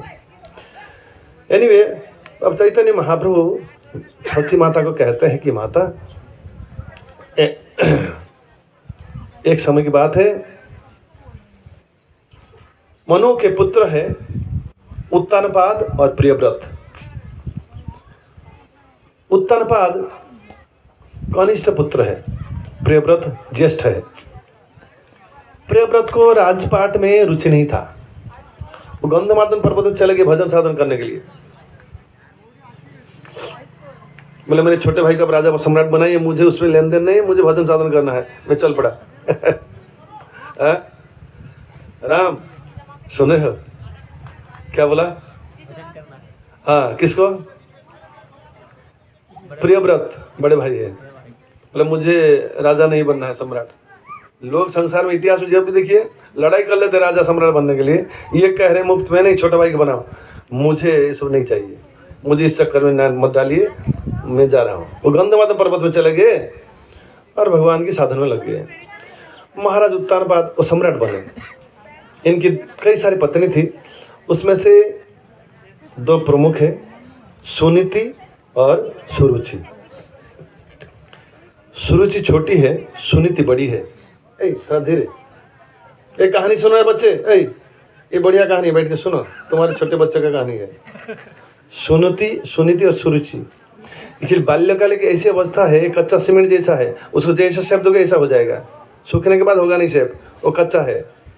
कच्चे अवस्था में जो बोलोगे वो पकड़ लेगा। अभी छोटे छोटे बच्चे देखिए समझते नहीं, ऐसा नहीं है, बिल्कुल समझते हैं। मैं अहंकार से नहीं बोल रहा हूँ। मेरे पिताजी में जो ऐसा छोटा था वो ले जाते थे, मैं कुछ समझता नहीं था। हम 3 भाई है, लेकिन वो मुझे लेके चले जाते थे। मुझे याद है, रात बहुत होगा, 1-2 बज गया होगा, फिर ठंड है, रास्ते में चल के आना पड़ता था। हाफ पैंट पहनते थे, छोटे हैं, उसमें थोड़ी फुल पैंट है, ठंडी भी होता है, लेकिन वो यहाँ पैर से नीचे ठंड लगता है। मुझे वो हाथ पकड़ लेके आते हैं, फिर 1 बजे उनका चलता है खत्म। हाँ, फिर कभी कभी बहुत दूर जाना पड़ता है। मैं सोचता हूँ मुझे कुछ समझ में नहीं आता है, लेकिन पिताजी लिए तो अच्छा लगता है। ना समझते मैं भी चला जाता हूँ। हाँ, लेकिन ये तो मालूम होता था कि अच्छी चीज़ हो रही है, कृष्ण भगवान है, ये आइडिया हो जाता था कि भगवान कृष्ण है, उनकी कथा कुछ चल रहा है, और ये भक्ति कथा है, और ये साफ सुथरा कथा है, इसमें कुछ गंदा चीज़ नहीं है, बिल्कुल स्वच्छ और सुगंध युक्त कथा है। हृदय को प्रसन्नता देने वाली कुछ चर्चा हो रही है, कुछ वातावरण है, ये महसूस होता था। बच्चों को ऐसा भी महसूस होता है। और बच्चा तो छोड़िए, शास्त्र में लिखा है माँ के पेट में असली 100% से 80% पेट के अंदर पढ़ाई हो जाता है। इसलिए माता को जो गर्भवती है उस समय टीवी भी देख के सांसारिक कार्य में अधिक इंद्रिय भोग में लिप्त नहीं होना चाहिए, भगवानी कथा में मग्न रहना चाहिए, ताकि बच्चा आगे चलकर बच्चा की जीवन धन्य हो और माँ को भी धन्य करे। ध्रुव महाराज कैसे माँ को धन्य किया वो सुनेंगे, क्योंकि अच्छे संतान को जन्म देने से माँ का ही उद्धार होता है पहले, बाद में बच्चा की। तो ध्रुव महाराज की कथा चैतन्य महाप्रभु निमाय माता सची को सुना रहे हैं कि वहाँ ये उत्तानपाद के 2 पुत्र है, वो है सुनीति सुरुचि के। सुरुचि के पुत्र है उत्तम, सुरुचि के पुत्र उत्तम है, सुनीति के पुत्र ध्रुव है। एक समय की बात है जब महाराज उत्तानपाद सिंहासन पर बैठे हैं, ये 2 भाई खेलते हुए घूमते फिरते आकर बैठ गए। पहले सुनीति के पुत्र उत्तम गोद में बैठ गया, जिस समय राजा सिंहासन पर बैठे हैं, सम्राट उत्तानपाद। तो दूसरी गोद में ये उत्तम ने सोचा, ध्रुव ने सोचा मैं भी थोड़ा बैठ जाता हूँ पिता की गोद में। छोटे बच्चे पिताओं के गोद में बैठने पसंद करते हैं, उनको अच्छा लगता है। तो भी जाकर बैठा है छोटा ध्रुव। तो राजा प्रेम करते हैं दोनों को, लेकिन उसकी छोटी माँ सुनीति आ गई, ऐ उतर उतर उतर उतर, वहाँ सिर्फ मेरा बच्चा बैठेगा जो मेरे गर्भ से जन्म लेगा, तू मेरे गर्भ से नहीं जन्म लिया है, तू यहाँ से उतर, नहीं बैठ पाएगा। उसको क्षत्रिय को अपमान जो है ना, ये मृत्यु से बढ़कर अधिक कष्टदायक होता है। उनके होंठ कांपने लगे, आंखों से आंसू बहने लगे, मुख लाल हो गया गुलाब की भांति, और रोते हुए लंबे लंबे सांस लेते हुए आंसू बहाते हुए चल पड़े माँ के पास, सुनीति के पास, और अपनी सारी वृत्तांत सुनाई, दुख की कथा सुनकर सुनती कहती है, हे वत्स, तेरे पिताजी तेरे छोटी माँ को अधिक सुनते हैं, मुझे इतना नहीं सुनते हैं, तो तेरे दुख की बात मैं कैसे क्या समाधान करूं? ना मुझे तो पिताजी से बढ़कर सिंहासन, पिताजी से बढ़कर उच्च साम्राज्य, बड़ा साम्राज्य विशाल चाहिए मुझे, उसका क्या रास्ता है? ना बाल्यकाल में मैं जब माँ पिता माता घर में था, तेरे मामा के घर में, उस समय मुनि ऋषि में हमारे घर पे पदार्थ थे।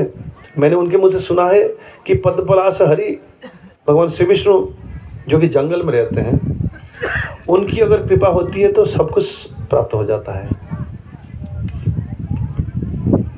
माँ और बेटा दोनों सो गए। आधी रात को ध्रुव माँ को प्रणाम कर चुपचाप निकल पड़ते महल त्याग कर। छोटा सा 5 साल की बालक कहाँ चलते हैं? जंगल के अंदर। ये ध्रुव महाराज की कथा और प्रहलाद महाराज की कथा, दोनों बालक है। इनकी कथा को चैतन्य महाप्रभु जगन्नाथपुरी में गदाधर पंडित से तोटा गोपीनाथ मंदिर में 100 बार सुने हैं। एक ही कथा को 100 टाइम्स, एक ही कथा को बारंबार बारंबार। ये छोटे बालक की कथा है, लेकिन बहुत महत्वपूर्ण कथा है इस लीला में। तो ध्रुव जाकर भगवान की आराधना प्रारंभ किया। तो भगवान की इच्छा से नारद मुनि वहाँ आते हैं और पहले उनकी टेस्ट लेते हैं। अरे तुम इतने नाना से बालक ये अकेले जंगल में क्या कर रहे हो? यहाँ सांप है, हाथी है, कोई अटैक कर लेगा। ना ना ना, वो ठीक है, मुझे रहना है यहाँ, मुझे भगवान की भजन करना है, भगवान को पाना है। न क्या हुआ, न मेरी माँ ने, विमाता ने, छोटी माँ ने, सौतन माँ ने मुझे बहुत अपमान की है। मुझे सिंहासन चाहिए पिताजी बढ़कर, इसलिए मुझे भगवान की खोज में हूँ। अगर उसी रास्ते में मुझे कुछ मदद करना चाहते तो वो मदद कीजिए, लेकिन वापस नहीं जाऊंगा मैं। बोले ये तो विमाता भूल गई होगी, अब चले जाओ। एक कूपन लेकर बाद में चले गया कि मैदान में उतर गए। और एक बार कूपन सेकंड टाइम कूपन देना पड़ेगा, सेकंड फेज के कूपन। ये बहुत मुश्किल है, पहले आगे नेक्स्ट टाइम गेट बनाना पड़ेगा और सिक्योरिटी रखना पड़ेगा, हैं? नहीं तो सिर्फ अभी जो गिने चुने लोगों को लाएंगे, फिर तो बहुत मुश्किल, इतना भीड़ भाड़ करने की क्या जरूरी है। वो देखो चल पड़े नदी की ओर, वो पैंट शर्ट पहन के, ओ बाबू साहब।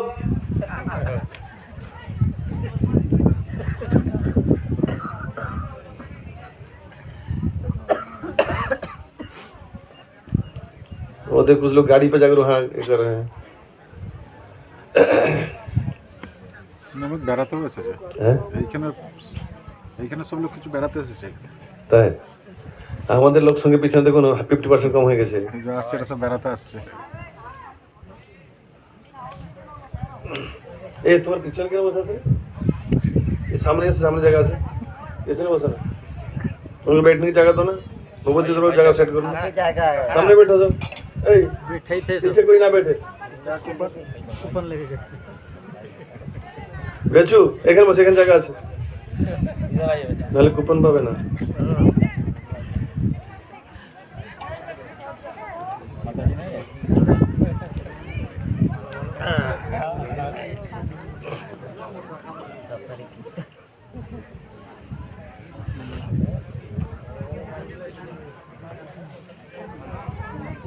उनको जो अच्छे रसगुल्ला नहीं देंगे, पनीर सब्जी नहीं देंगे, 2 आइटम कट कर देंगे। पायस भी अच्छे, हाँ 3 आइटम कट। चावल देंगे, सब्जी देंगे, नहीं सब देंगे, रसगुल्ला, पनीर सब्जी, মশলা রাইসে কিছু দরকার হয় না बड़ा मुश्किल था। हरे कृष्ण कृष्ण कृष्ण हरे हरे हरे राम राम राम। तो ध्रुव महाराज कथा इतने पवित्रकारी है, बहुत ही रोचक, बहुत सुंदर ये कथा है।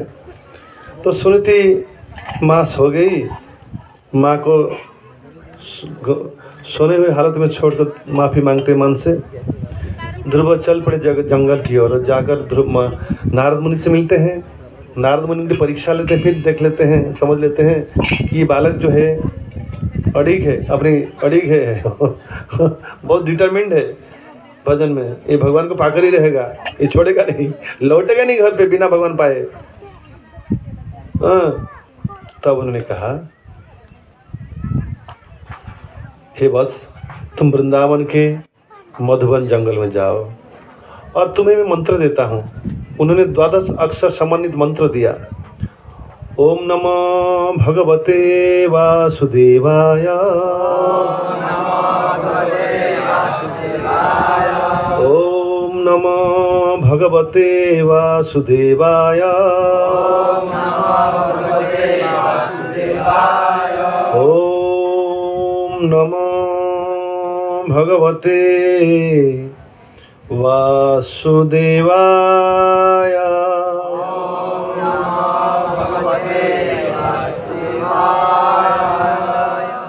इसमें 12 सिलेबल है, मतलब 12 अक्षर है। ओम नमः भगवते वासुदेवाय। ये 12 अक्षर समन्वित मंत्र ध्रुव को प्राप्त हुए नारद मुनि से, उनके गुरु बने देवर्षि नारद। देवर्षि नारद संसार के बहुत बड़े बड़े महात्मा के गुरु हैं, साथ में ध्रुव महाराज के भी गुरु हैं। छोटे बालक के गुरु हुए। व्यासदेव जो वयोवृद्ध है उनके भी गुरु है वो व्यासदेव। मृगारी के भी गुरु है व्यासदेव नारद मुनि। प्रहलाद के भी गुरु नारद मुनि है। वाल्मीकि ऋषि दशरथ गुरु उनके भी गुरु है नारद मुनि। छोटे बालक की भी है, बुढ़े लोगों की भी है, एक ही गुरु है। तो ध्रुव अब चले जाते हैं मथुरा के मधुबन जंगल, जहाँ मधु दैत्य का भगवान ने उद्धार किया था। वहां जाकर यमुना के तट पर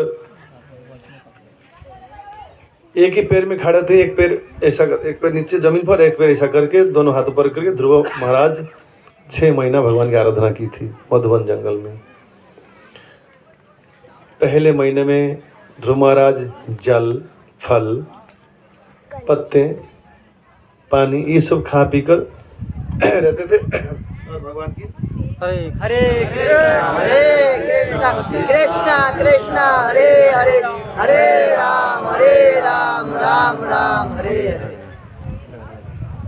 बोरिंग तो नहीं हो रहा ना ये कथा? कितने लोगों को अच्छा लग रहा है? हाथ ऊपर उठाए ही ना, सबको अच्छा लग रहा है। ठीक, बहुत बहुत धन्यवाद है। ज्यादातर आदमी सो रहे हैं। तो ध्रुव महाराज सिर्फ 5 साल का छोटा सा बच्चा है, शिशु है, लेकिन भक्ति में इतने आगवान है, इतने एडवांस है, इतने उन्नत भक्त है, इतने प्रेमिक भक्त है, भगवान को इतने लाडले हैं। तो अपने मन से जीवन प्राण देकर भगवान की एक ही ध्यान से बड़ी तीव्रता के साथ भगवान की आराधना करने लगे। चरम तीव्रता, हद से गुजरे तीव्रता, हम सोच विचार नहीं कर सकते, इतनी तीव्रता के साथ भक्ति है, कठोर भक्ति है।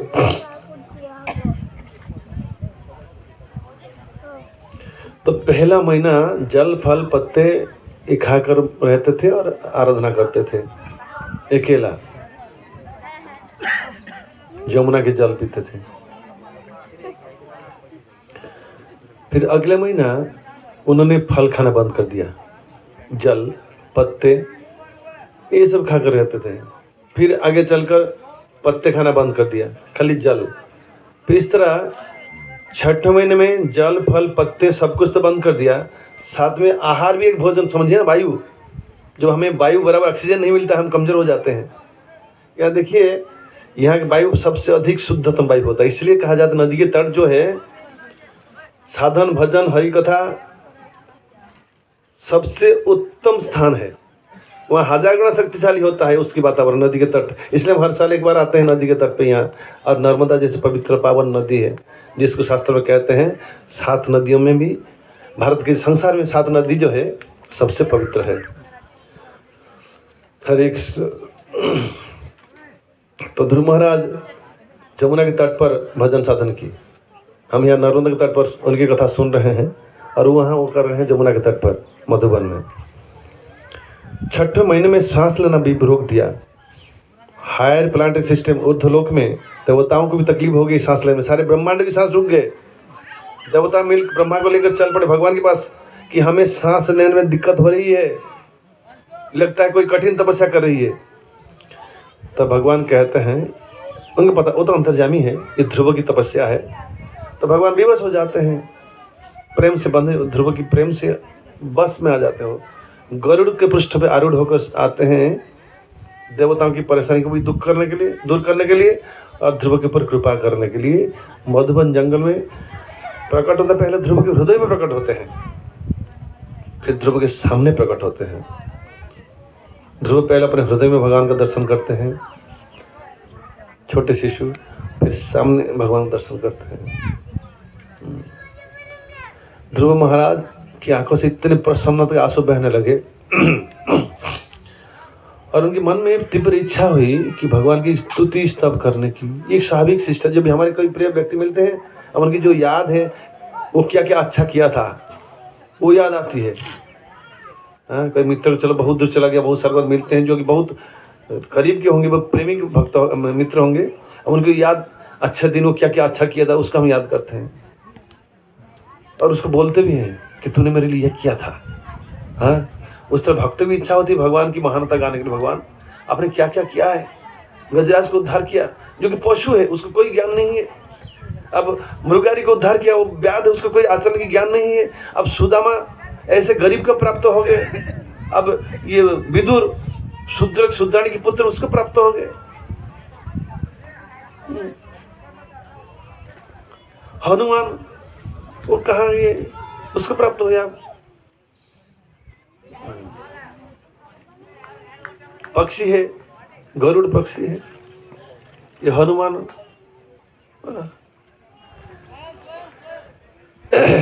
बानर है।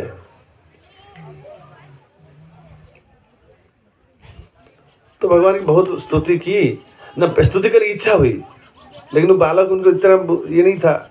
तो भगवान अपनी वरद हस्त से शंख को लेकर ध्रुव महाराज के मस्तक में स्पर्श किया, उनको दिव्य ज्ञान प्राप्त हुए। बहुत सुंदर सुंदर श्लोकों के द्वारा भगवान इस तब स्तुति करने लगे। भगवान बहुत प्रसन्न हुए। अब भगवान कहते हैं, ध्रुव अब तुम मुझसे मेरे से वर मांगो। ध्रुव महाराज हृदय बिल्कुल स्वच्छ हो गया था। एक स्वच्छ बरसात के मौसम में, शरद ऋतु में, बरसात के मौसम के बाद पुष्कर के स्वच्छ हो जाता है। शरद ऋतु में पूरा वातावरण शुद्ध लगता है। भागवतम कहते हैं कि भक्त हृदय में इस तरह शुद्ध हो जाता है, स्वच्छ। ध्रुव महाराज का हृदय ऐसा हो गया था, स्वच्छ। एक कमल की पंखुड़ी कितने स्वच्छ होते हैं, परिष्कार, पवित्र। तो ध्रुव महाराज कह रहे हैं कि भगवान मुझे वर नहीं चाहिए वर नहीं चाहिए। मुझे जो मिलना था, मैं तो बेवकूफ था, वो स्वयं को धिक्कार रहे थे कि मेरा स्तर कितना नीचा है। मैं शीशे की टुकड़ा मांगने के लिए आ गया था, जंगल में तपस्या करने लग गया था। भंगार वस्तु मांगने के लिए जंगल आ गया था, तपस्या कर लिया था। लेकिन भगवान आप इतने परम दयालु है, मुझे आप दर्शन देकर संसार की सबसे कीमती वस्तु दे दिया है, आपकी कृपा। और मुझे भंगार वस्तु ना दे, मुझे नहीं चाहिए। भंगार किसको कह रहे हैं? न सांसारिक किसी वस्तु है। शास्त्र कहते हैं सिर्फ कृष्ण भक्ति के अलावा पूरे संसार की कुछ भी वस्तु जो है भंगार है। वो कैसे भंगार मालूम है? ये तो एल्युमिनियम या स्टील भी सभी 5-10 रुपये मिल जाते हैं। मटका, मट्टी के मटका टूट जाने से वो सेकंड हैंड बेचता जाता है, कोई लेता नहीं है। बोले वो है संसार की हर वस्तु जो है ना, वास्तव में ऐसा ही है। पेबल्स, वो छोटे जो मटके के टुकड़ा हुआ टुकड़े हैं। बांगा की बोले, खुमसा काची न की बोले, हाँ जो भी हो, वो ऐसा है। टूटे हुए मटके के टुकड़े। चाहे संसारी पूरे धन हो, सोना हो, दाना हो, पैसे हो, अंत में उसका कुछ मूल्य रहता नहीं है। जब मृत्यु हो जाता है, बोले आए आज से पूरा दुनिया के सोने का खान तुम्हारा है, प्रसन्न हो जाओ, जग जाओ। होगा भोगो, कुछ कर पाएंगे। लेकिन भोग की भी लिमिटेशन होता है। विदेशों में इतने भोग ये हो गया, वो उब गए हैं ऐसे में हो गया है। इसलिए कई लोग हिप्पी हो जाते हैं, फिर बाद में बहुत लोग अलग अलग संसार से उब जाते हैं। बोले अभी इसमें नहीं है। कितने शादी करोगे? तो महीने 2-4 महीने बदल कर लेते हैं, कॉन्ट्रैक्ट मैरिज। पैसे, बहुत पैसे हैं। शराब, बहुत शराब है। मांसाहार, बहुत मांसाहार है। व्यभिचार तो व्यभिचार है। नशा तो नशा है। अभी और क्या रास्ता रहा? बहुत ही संसारी जो गलत तरह से इंद्र सुख करने की जो भी सारा मिल गया, अब बोलते दूसरा कुछ निकलना पड़े, इसलिए भारत आते हैं। तो यहाँ कुछ उच्च सुख मिलेगा।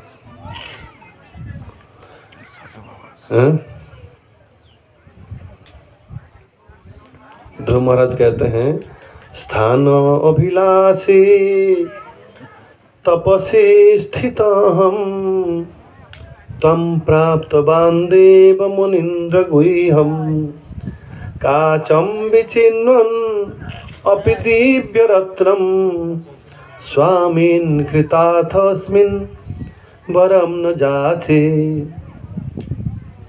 हे भगवान, स्थान अभिलाषी तपस्वी स्थित हम।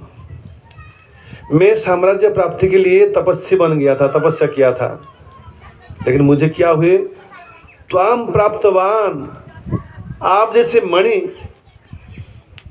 मुझे प्राप्त। आपकी चरण कमल जो है, अब भगवान के चरण कमल मणि जैसा वो करे हैं। मैं शिष्य के टुकड़े की तलाश में इच्छा से उसको शिष्य की टुकड़ा, साम्राज्य जो है वो कह रहे शिष्य की टुकड़ा है। साम्राज्य सिंहासन को शिष्य की टुकड़ा कह रहे हैं। काचम विचिन्वन, मैं शिष्य की टुकड़ा के संधान पाने, उसको प्राप्त करने के लिए आपकी साधना किया था, लेकिन मुझे मिले रत्न, दिव्य रत्न आप प्राप्त हुए हैं।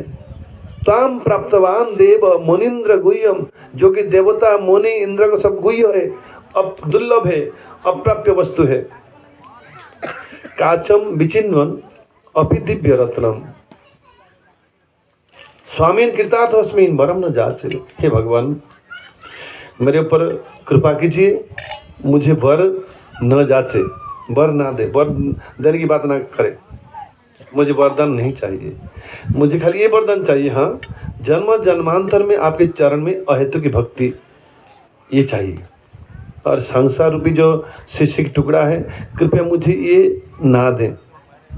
ये संसार जो साम्राज्य है, सिंहासन है, ये तो आते जाते रहते, इसकी कीमत शिष्य के टुकड़े जैसा है। समय, थोड़े समय हमको लगता है ये रंगीन नोट से रंगीन दुनिया है, बहुत कीमती है, लेकिन एक समय आ गया इसका कुछ जरा सा भी कीमत नहीं होगा।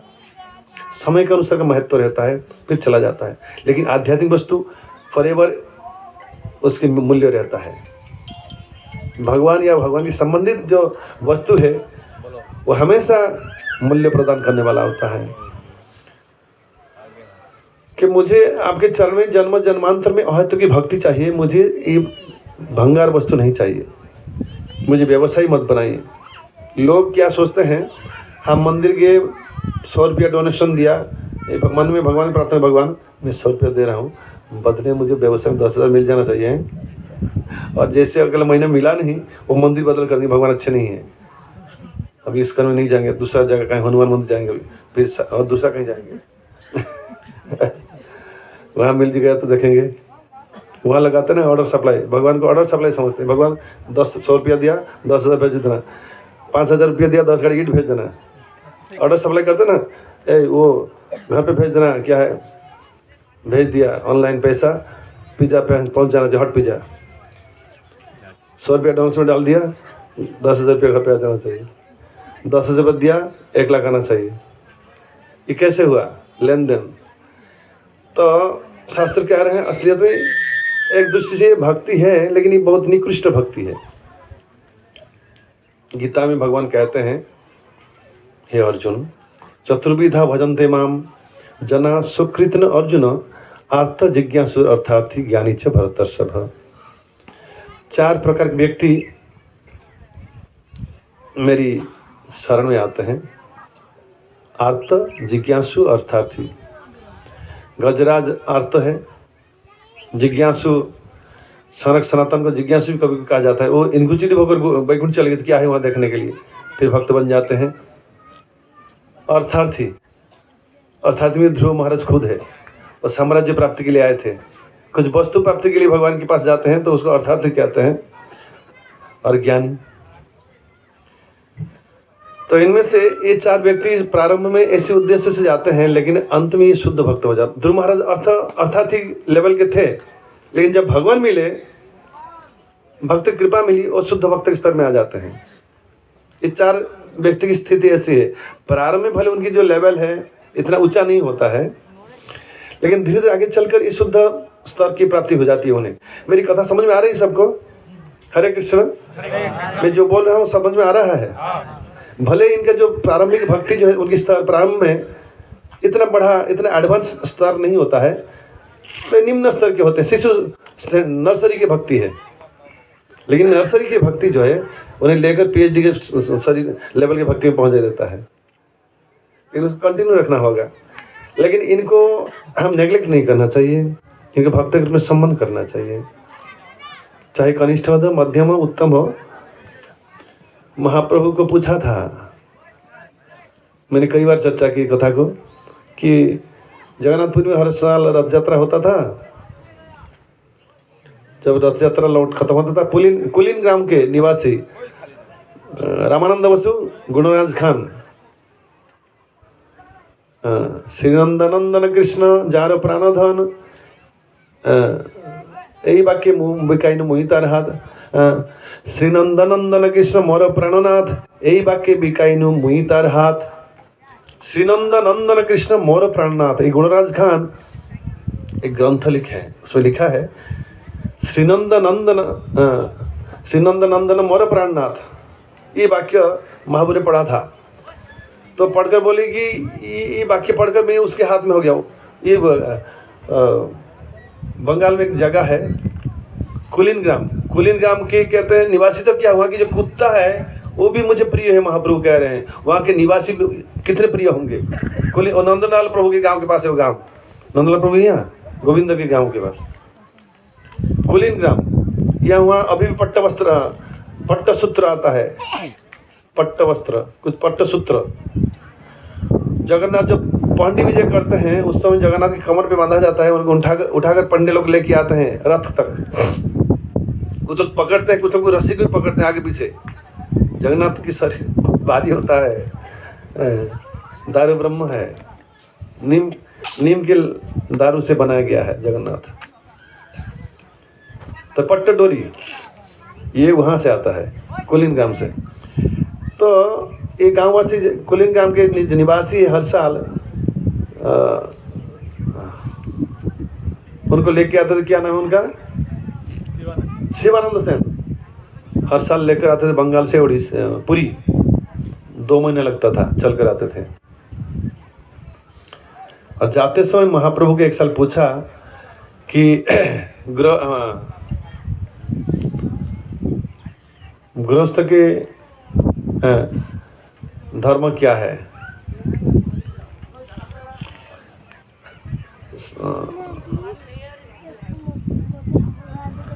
साधु संग, बल्कि भक्तों के वैष्णव की सेवा करना, भगवान की सेवा करना, विग्रह की सेवा करना और हरिनाम करना। नाम सेवा, विग्रह सेवा, वैष्णव सेवा, ये करना, ये गृहस्थ का धर्म है। महाप्रभु ने कहा। बोले वैष्णव सेवा करेंगे। वैष्णव किसको कहते हैं? चाहिए पहचान की कौन वैष्णव है? ये कुलीन गांव के निवासियों ने पूछा महाप्रभु को, पहले साल पूछा। तो महाप्रभु ने क्या जवाब दिया? जो एक बार हरे कृष्ण कृष्ण कृष्ण हरे हरे, हरे राम राम राम हरे हरे, जीवन में एक बार हरे कृष्ण महामंत्र उच्चारण किया है, वो वैष्णव है, महाप्रभु ने कहा। तो इसलिए हमें किसी को नेग्लेक्ट करना अनुचित है। पता नहीं अभी वो कर्मी के पोषक आगे चलकर गुरु सन्यासी बन सकते हैं, हम जहाँ थे वहीं रह जाएंगे। वो पीछे आकर जरा आगे लो, जरा पीछे लो, आगे गेलो, हम ही रैलाम पड़े। हरि दिन तक लो समझालो, पार करो, हमारे पीछे के आदमी आगे निकल जाएंगे, हम पीछे रह जाएंगे। ऐसे बहुत लोग आते हैं, ज्वाइन करते हैं, दीक्षा होता जाता है, बहुत आगे बढ़ जाते हैं। कई साल से लोग आते हैं, वैसे ही रहते हैं, वो सीरियस नहीं होते हैं। जितना हाथों ठोको टस से मत नहीं होंगे, ऐसा है नहीं। तो महाप्रभु कह रहे हैं जो एक बार हरि नाम किया है उसको वैष्णव समझना चाहिए, उसकी सेवा करनी चाहिए। ये पहले साल हो गए, चले गए। नेक्स्ट ईयर रथ यात्रा में आए, जाते से फिर पूछा गृहस्थ का धर्म। उन्होंने कहा भगवान की सेवा, विग्रह की सेवा, हरिनाम की जप करना और भक्तों की, वैष्णव की सेवा करना। वैष्णव कौन है? वही सवाल महाप्रभु ने कहा, हाँ, जो हमेशा भगवान का नाम लेता है वो वैष्णव है। दूसरी साल कहा, क्या कहा? जो हमेशा भगवान का नाम लेता है, हरे कृष्ण कृष्ण कृष्ण हरे हरे, हरे राम राम राम हरे हरे, उसको वैष्णव समझना चाहिए, उनकी सेवा करनी चाहिए। चले गए। तीसरे साल आए रथ यात्रा में, लौटते समय यही सेम क्वेश्चन, आंसर डिफरेंट। हर साल क्वेश्चन एक होता है, आंसर डिफर करता है। 3rd ईयर में जब पूछा गया यही सवाल कुलिन गांव निवासियों के द्वारा, अब आंसर सुनिए। महाप्रभु ने कहा जिसको देखने से हरिनाम मुंह में से उच्चारण हो जाता है वो वैष्णव है।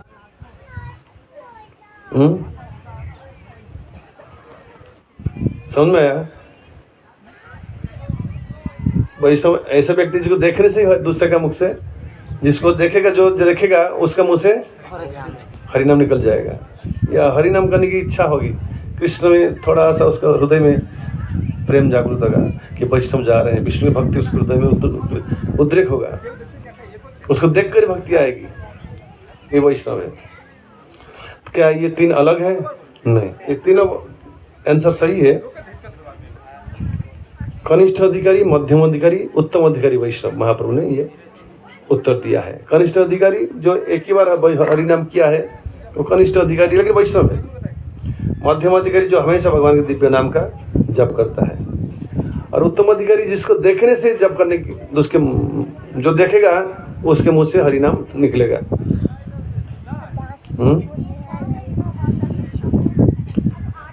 तो महाप्रभु ये ध्रुव महाराज की चरित्र सुनाते हैं माता सची को। ध्रुव महाराज फिर घर आते हैं, घर आकर भगवान उनको वरदान देते हैं, हे ध्रुव मैं तुम्हें 2 दूंगा, इस शीशे की टुकड़ा दूंगा और मणि भी दूंगा, रत्न ना हो क्या, ना तुम्हें साम्राज्य भी दूंगा, इसलिए तुम साम्राज्य के लिए तपस्या किया था, और तुम्हें जन्म जन्मांतर में भक्ति भी दूंगा। दोनों मिले ध्रुव महाराज को। ध्रुव महाराज 36,000 साल तक, सत्ययुग की कथा है ये, धरती के सम्राट बने। फिर जब शरीर त्यागा, विष्णु के दूत आए, उनको दिव्य रथ में बिठाया और उनको ले चल पड़े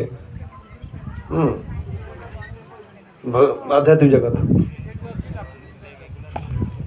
थोड़ी देर के बाद ध्रुव महाराज कह रहे हैं कि ठहरो, विष्णु दूतों को ना, क्यों ना, मेरी माँ रह गई पीछे, वास्तव मेरी माँ की वजह से मुझे ही जाने की मौका मिल रही है, तो मेरे तो माँ को साथ में लेना पड़ेगा। जैसे हम कभी अच्छी जगह पे चलते हैं, याद आती है कि पिता माता की, साथ में लेंगे तो अच्छा और अच्छा लगेगा, क्योंकि अकेला से अच्छा नहीं लगता। तो ध्रुव ने कहा मुझे कृपया वापस ले चलो, मैं माँ को ले नहीं जाऊंगा मैं। तो विमान की गति थोड़ा बढ़ा दी, फिर वहाँ ब्रेक मारा, बोला रोको, देखो वो बाजू के एक विमान है, थोड़ा सा आगे जा रहा है, उसमें कौन बैठा है देखो। तो उन्होंने देखा, जब करीब गया देखा, पहचाना कौन बैठा है, सुनी थी ध्रुव की माँ, और वो कहाँ, ध्रुव से पहले जा रही है आध्यात्मिक जगत रथ में बैठकर। तो चैतन्य महाप्रभु कह रहे हैं कि संतान कृष्ण भक्ति करने से कुलम पवित्रम जननी धन्या वसुंधरा धन्या स्वर्गीय पितृ नृत्यंती पितर, स्वर्ग में स्थित जो पितृपुरुष है नृत्य करते हैं, पूर्व पुरुष है, माँ धन्य हो जाती है, और इस तरह उनकी 14 पीढ़ियों की उद्धार हो जाता है। और ध्रुव महाराज की माताओं को पहले भगवत धाम प्राप्ति हुई है, और कन्याओं का डबल बेनिफिट, ससुर कुल के भी उद्धार करेगी, ससुर सास माँ पिता माता है, और जन्मदाता पिता माता की भी उद्धार करती है। उनको हमेशा सभी जगह में कोटा भगवान दे रखे हैं, सरकार रखा है और भगवान भी रखे हैं।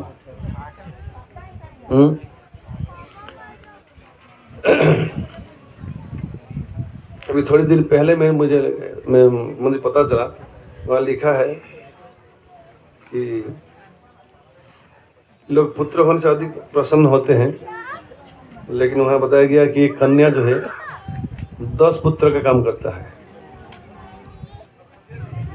10 गुना अधिक लाभ होता है एक कन्या से। और आजकल जो है ऑब्जर्व किया गया है नॉर्मली, लड़के शायद भूल जाते हैं शादी होने के बाद, अधिकतर लोग फिर पत्नी के सास ससुर के चक्कर में आ जाते हैं, लेकिन कन्याएं पिता माता को भूलती नहीं है। पिता माता को बुलाती है, उनके साथ संपर्क करके उनकी सेवा सासुजा करती, खबर लेती है, अधिकतर ऐसा है।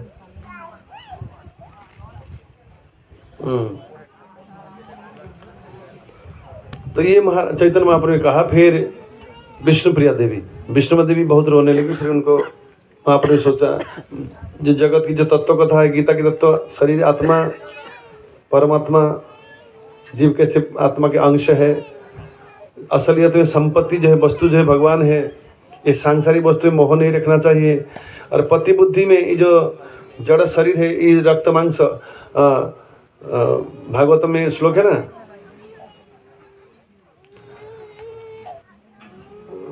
कौन सा श्लोक है? कफवात पित्त,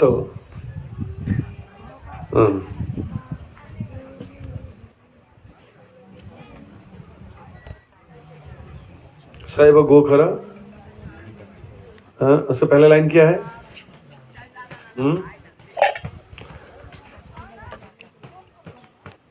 जो एक कफवात पित्त से भरा हुआ थैला को शरीर में मानता है,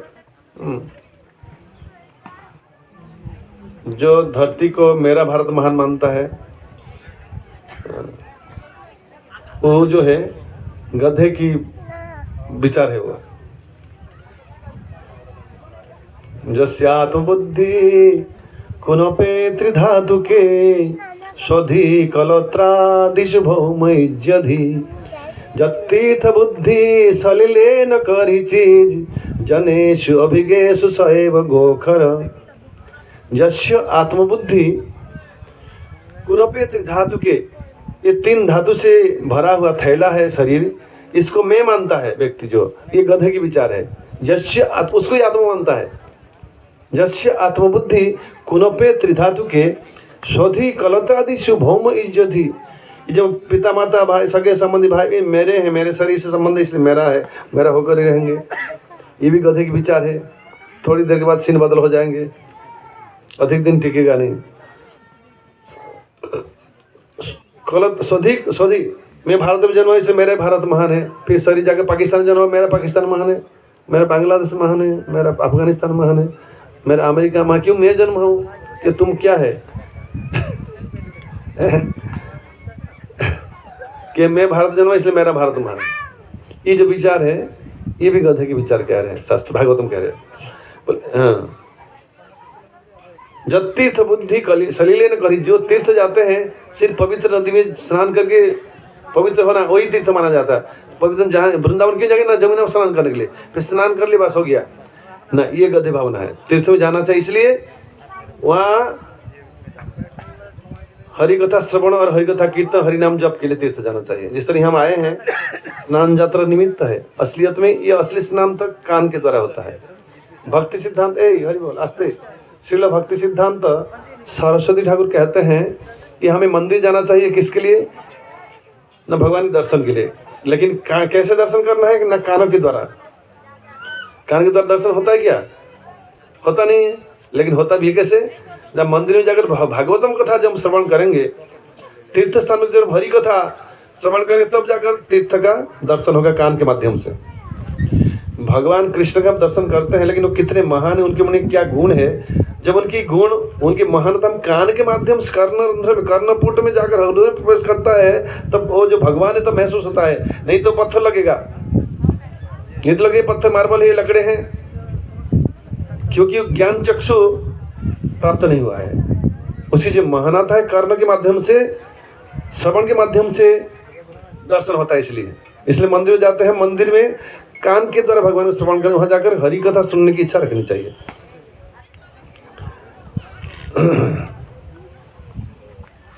विष्णुप्रिया देवी को समझाया, उनको विष्णु चतुर्भुज विष्णु भी उनके सामने प्रकट हुए, उनको प्रबोधना दी। फिर चैतन्य महाप्रभु मकर संक्रांति के दिन, हाँ उसी दिन संध्या, अगले दिन संध्या के समय ये श्रीधर के नाम पे एक कोला बेचा, केले के फूल, केले की पत्ता बेचते थे श्रीधर। हमारे जो मायापुर में जगन्नाथ मंदिर उसके नज़दीक है कोला बेचा श्रीधर के घर। ये ऐसे गरीब थे, ये नवद्वीप जो बामनपुकुर बाजार में वो दुकान था। निमाई को सच्ची माता कभी कोई भेजा करते, निमाई जा तो बाजार से थोड़ा सब ये लेके आ सब्जी, ये घूमते फिरते चल जाएंगे उसकी दुकान में। निमाई 10-12 साल का लड़का है, शुभ्र जनी हुए सुंदर स्वर्ण उत्तप्त तप्त कांचन गौरांगी, शरीर बहुत सुंदर उबले हुए, क्या कहते हैं, उत्तप्त सोने की, पिघले हुए सोने की भांति, इतना चमकदार शरीर है, इतने सुंदर बालक है निमाय।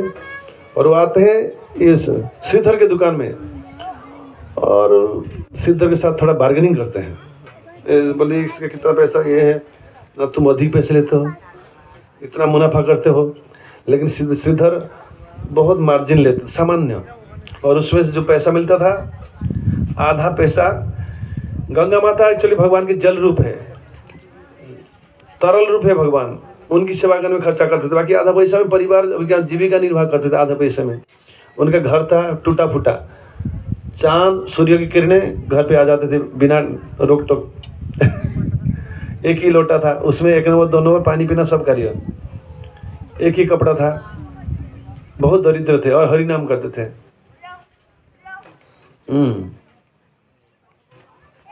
एक कोलाबाचा श्रीधर महाप्रभु बहुत प्रिय थे। चैतन्य चैतन्य में लिखा है,